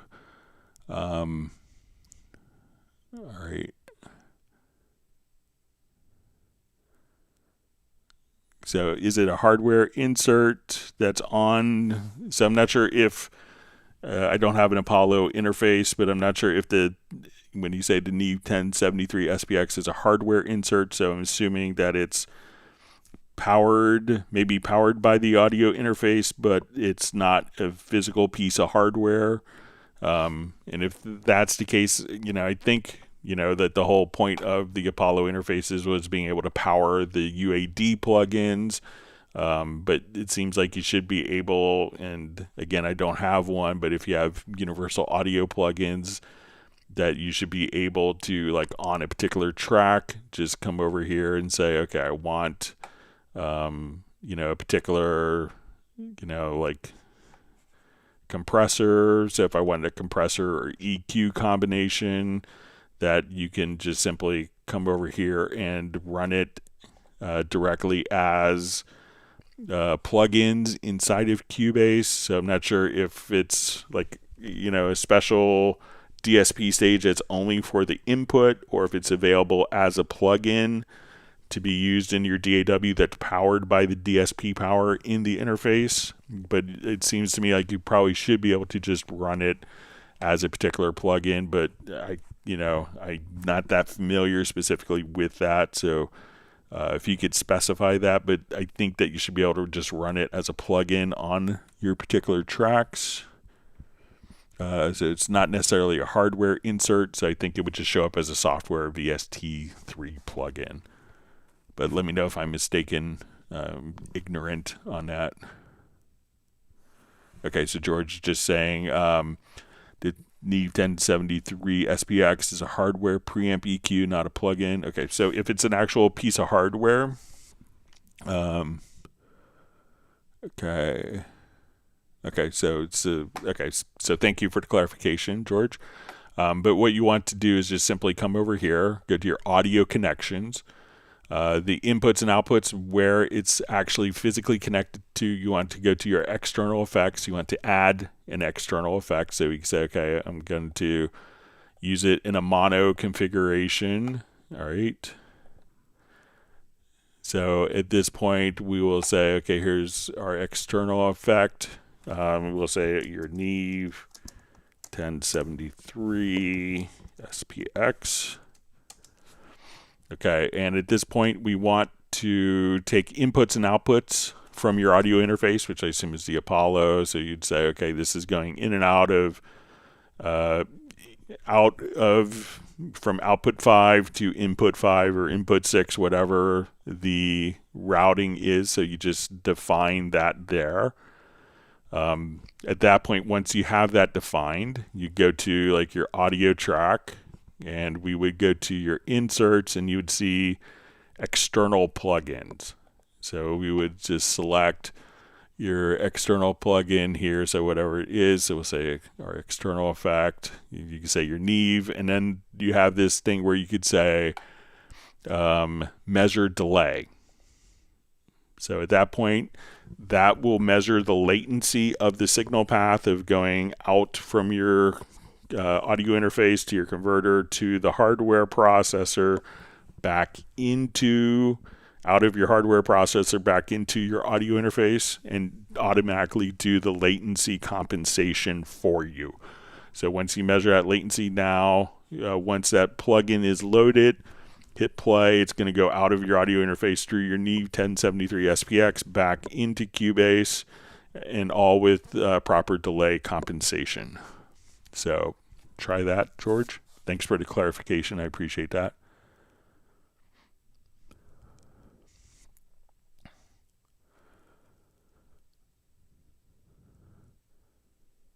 All right, so we see Swarup just says, thanks, I'm very happy and proud to be a Cubase user, particularly to film scoring and MIDI instruments.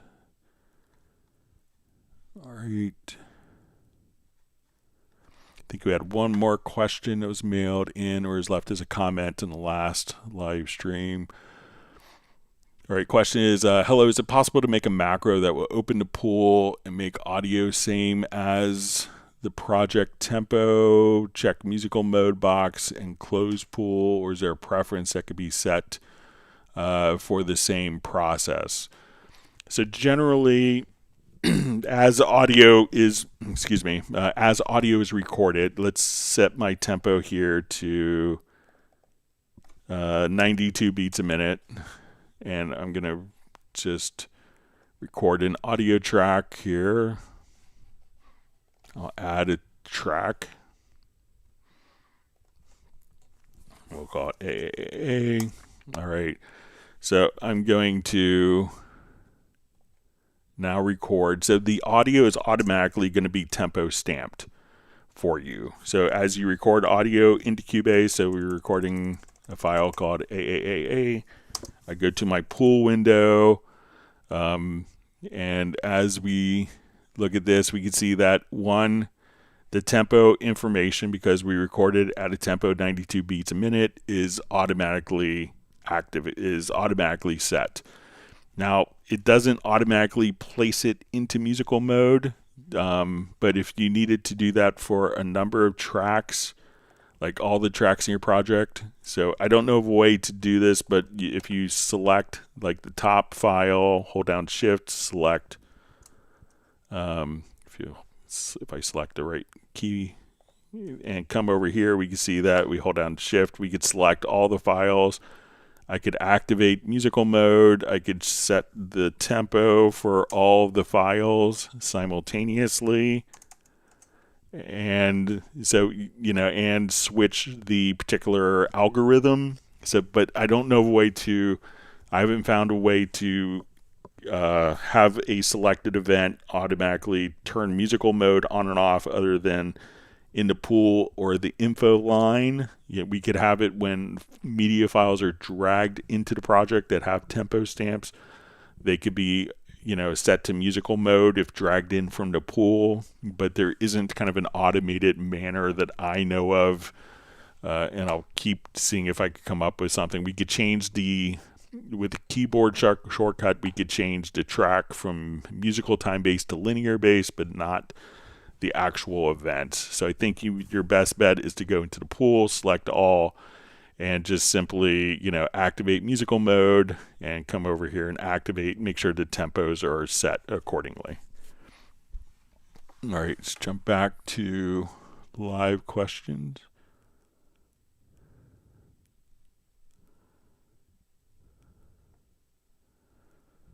All right, see if there's, looks like we might be at the end of questions. We'll see if there's any more questions that sneak in. Could wrap up a couple minutes early if not. So I know usually from when I speak to when you guys hear me, it could be 20 to 30 seconds. So we'll see if there is any other questions that come up.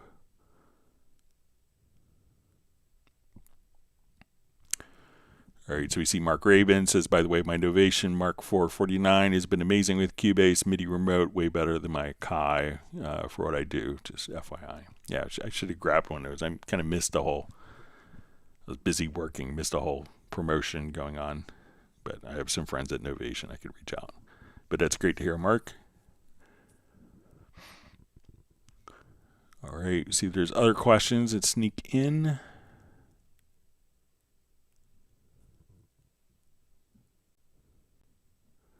All right, Sable's wishing everyone a nice weekend, everyone in the Cubase Nation family.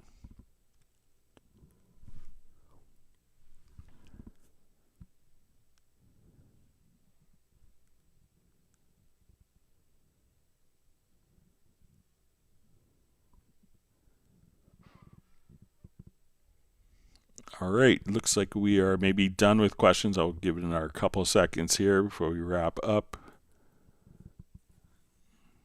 Thanks for the kind words, Sable. All right.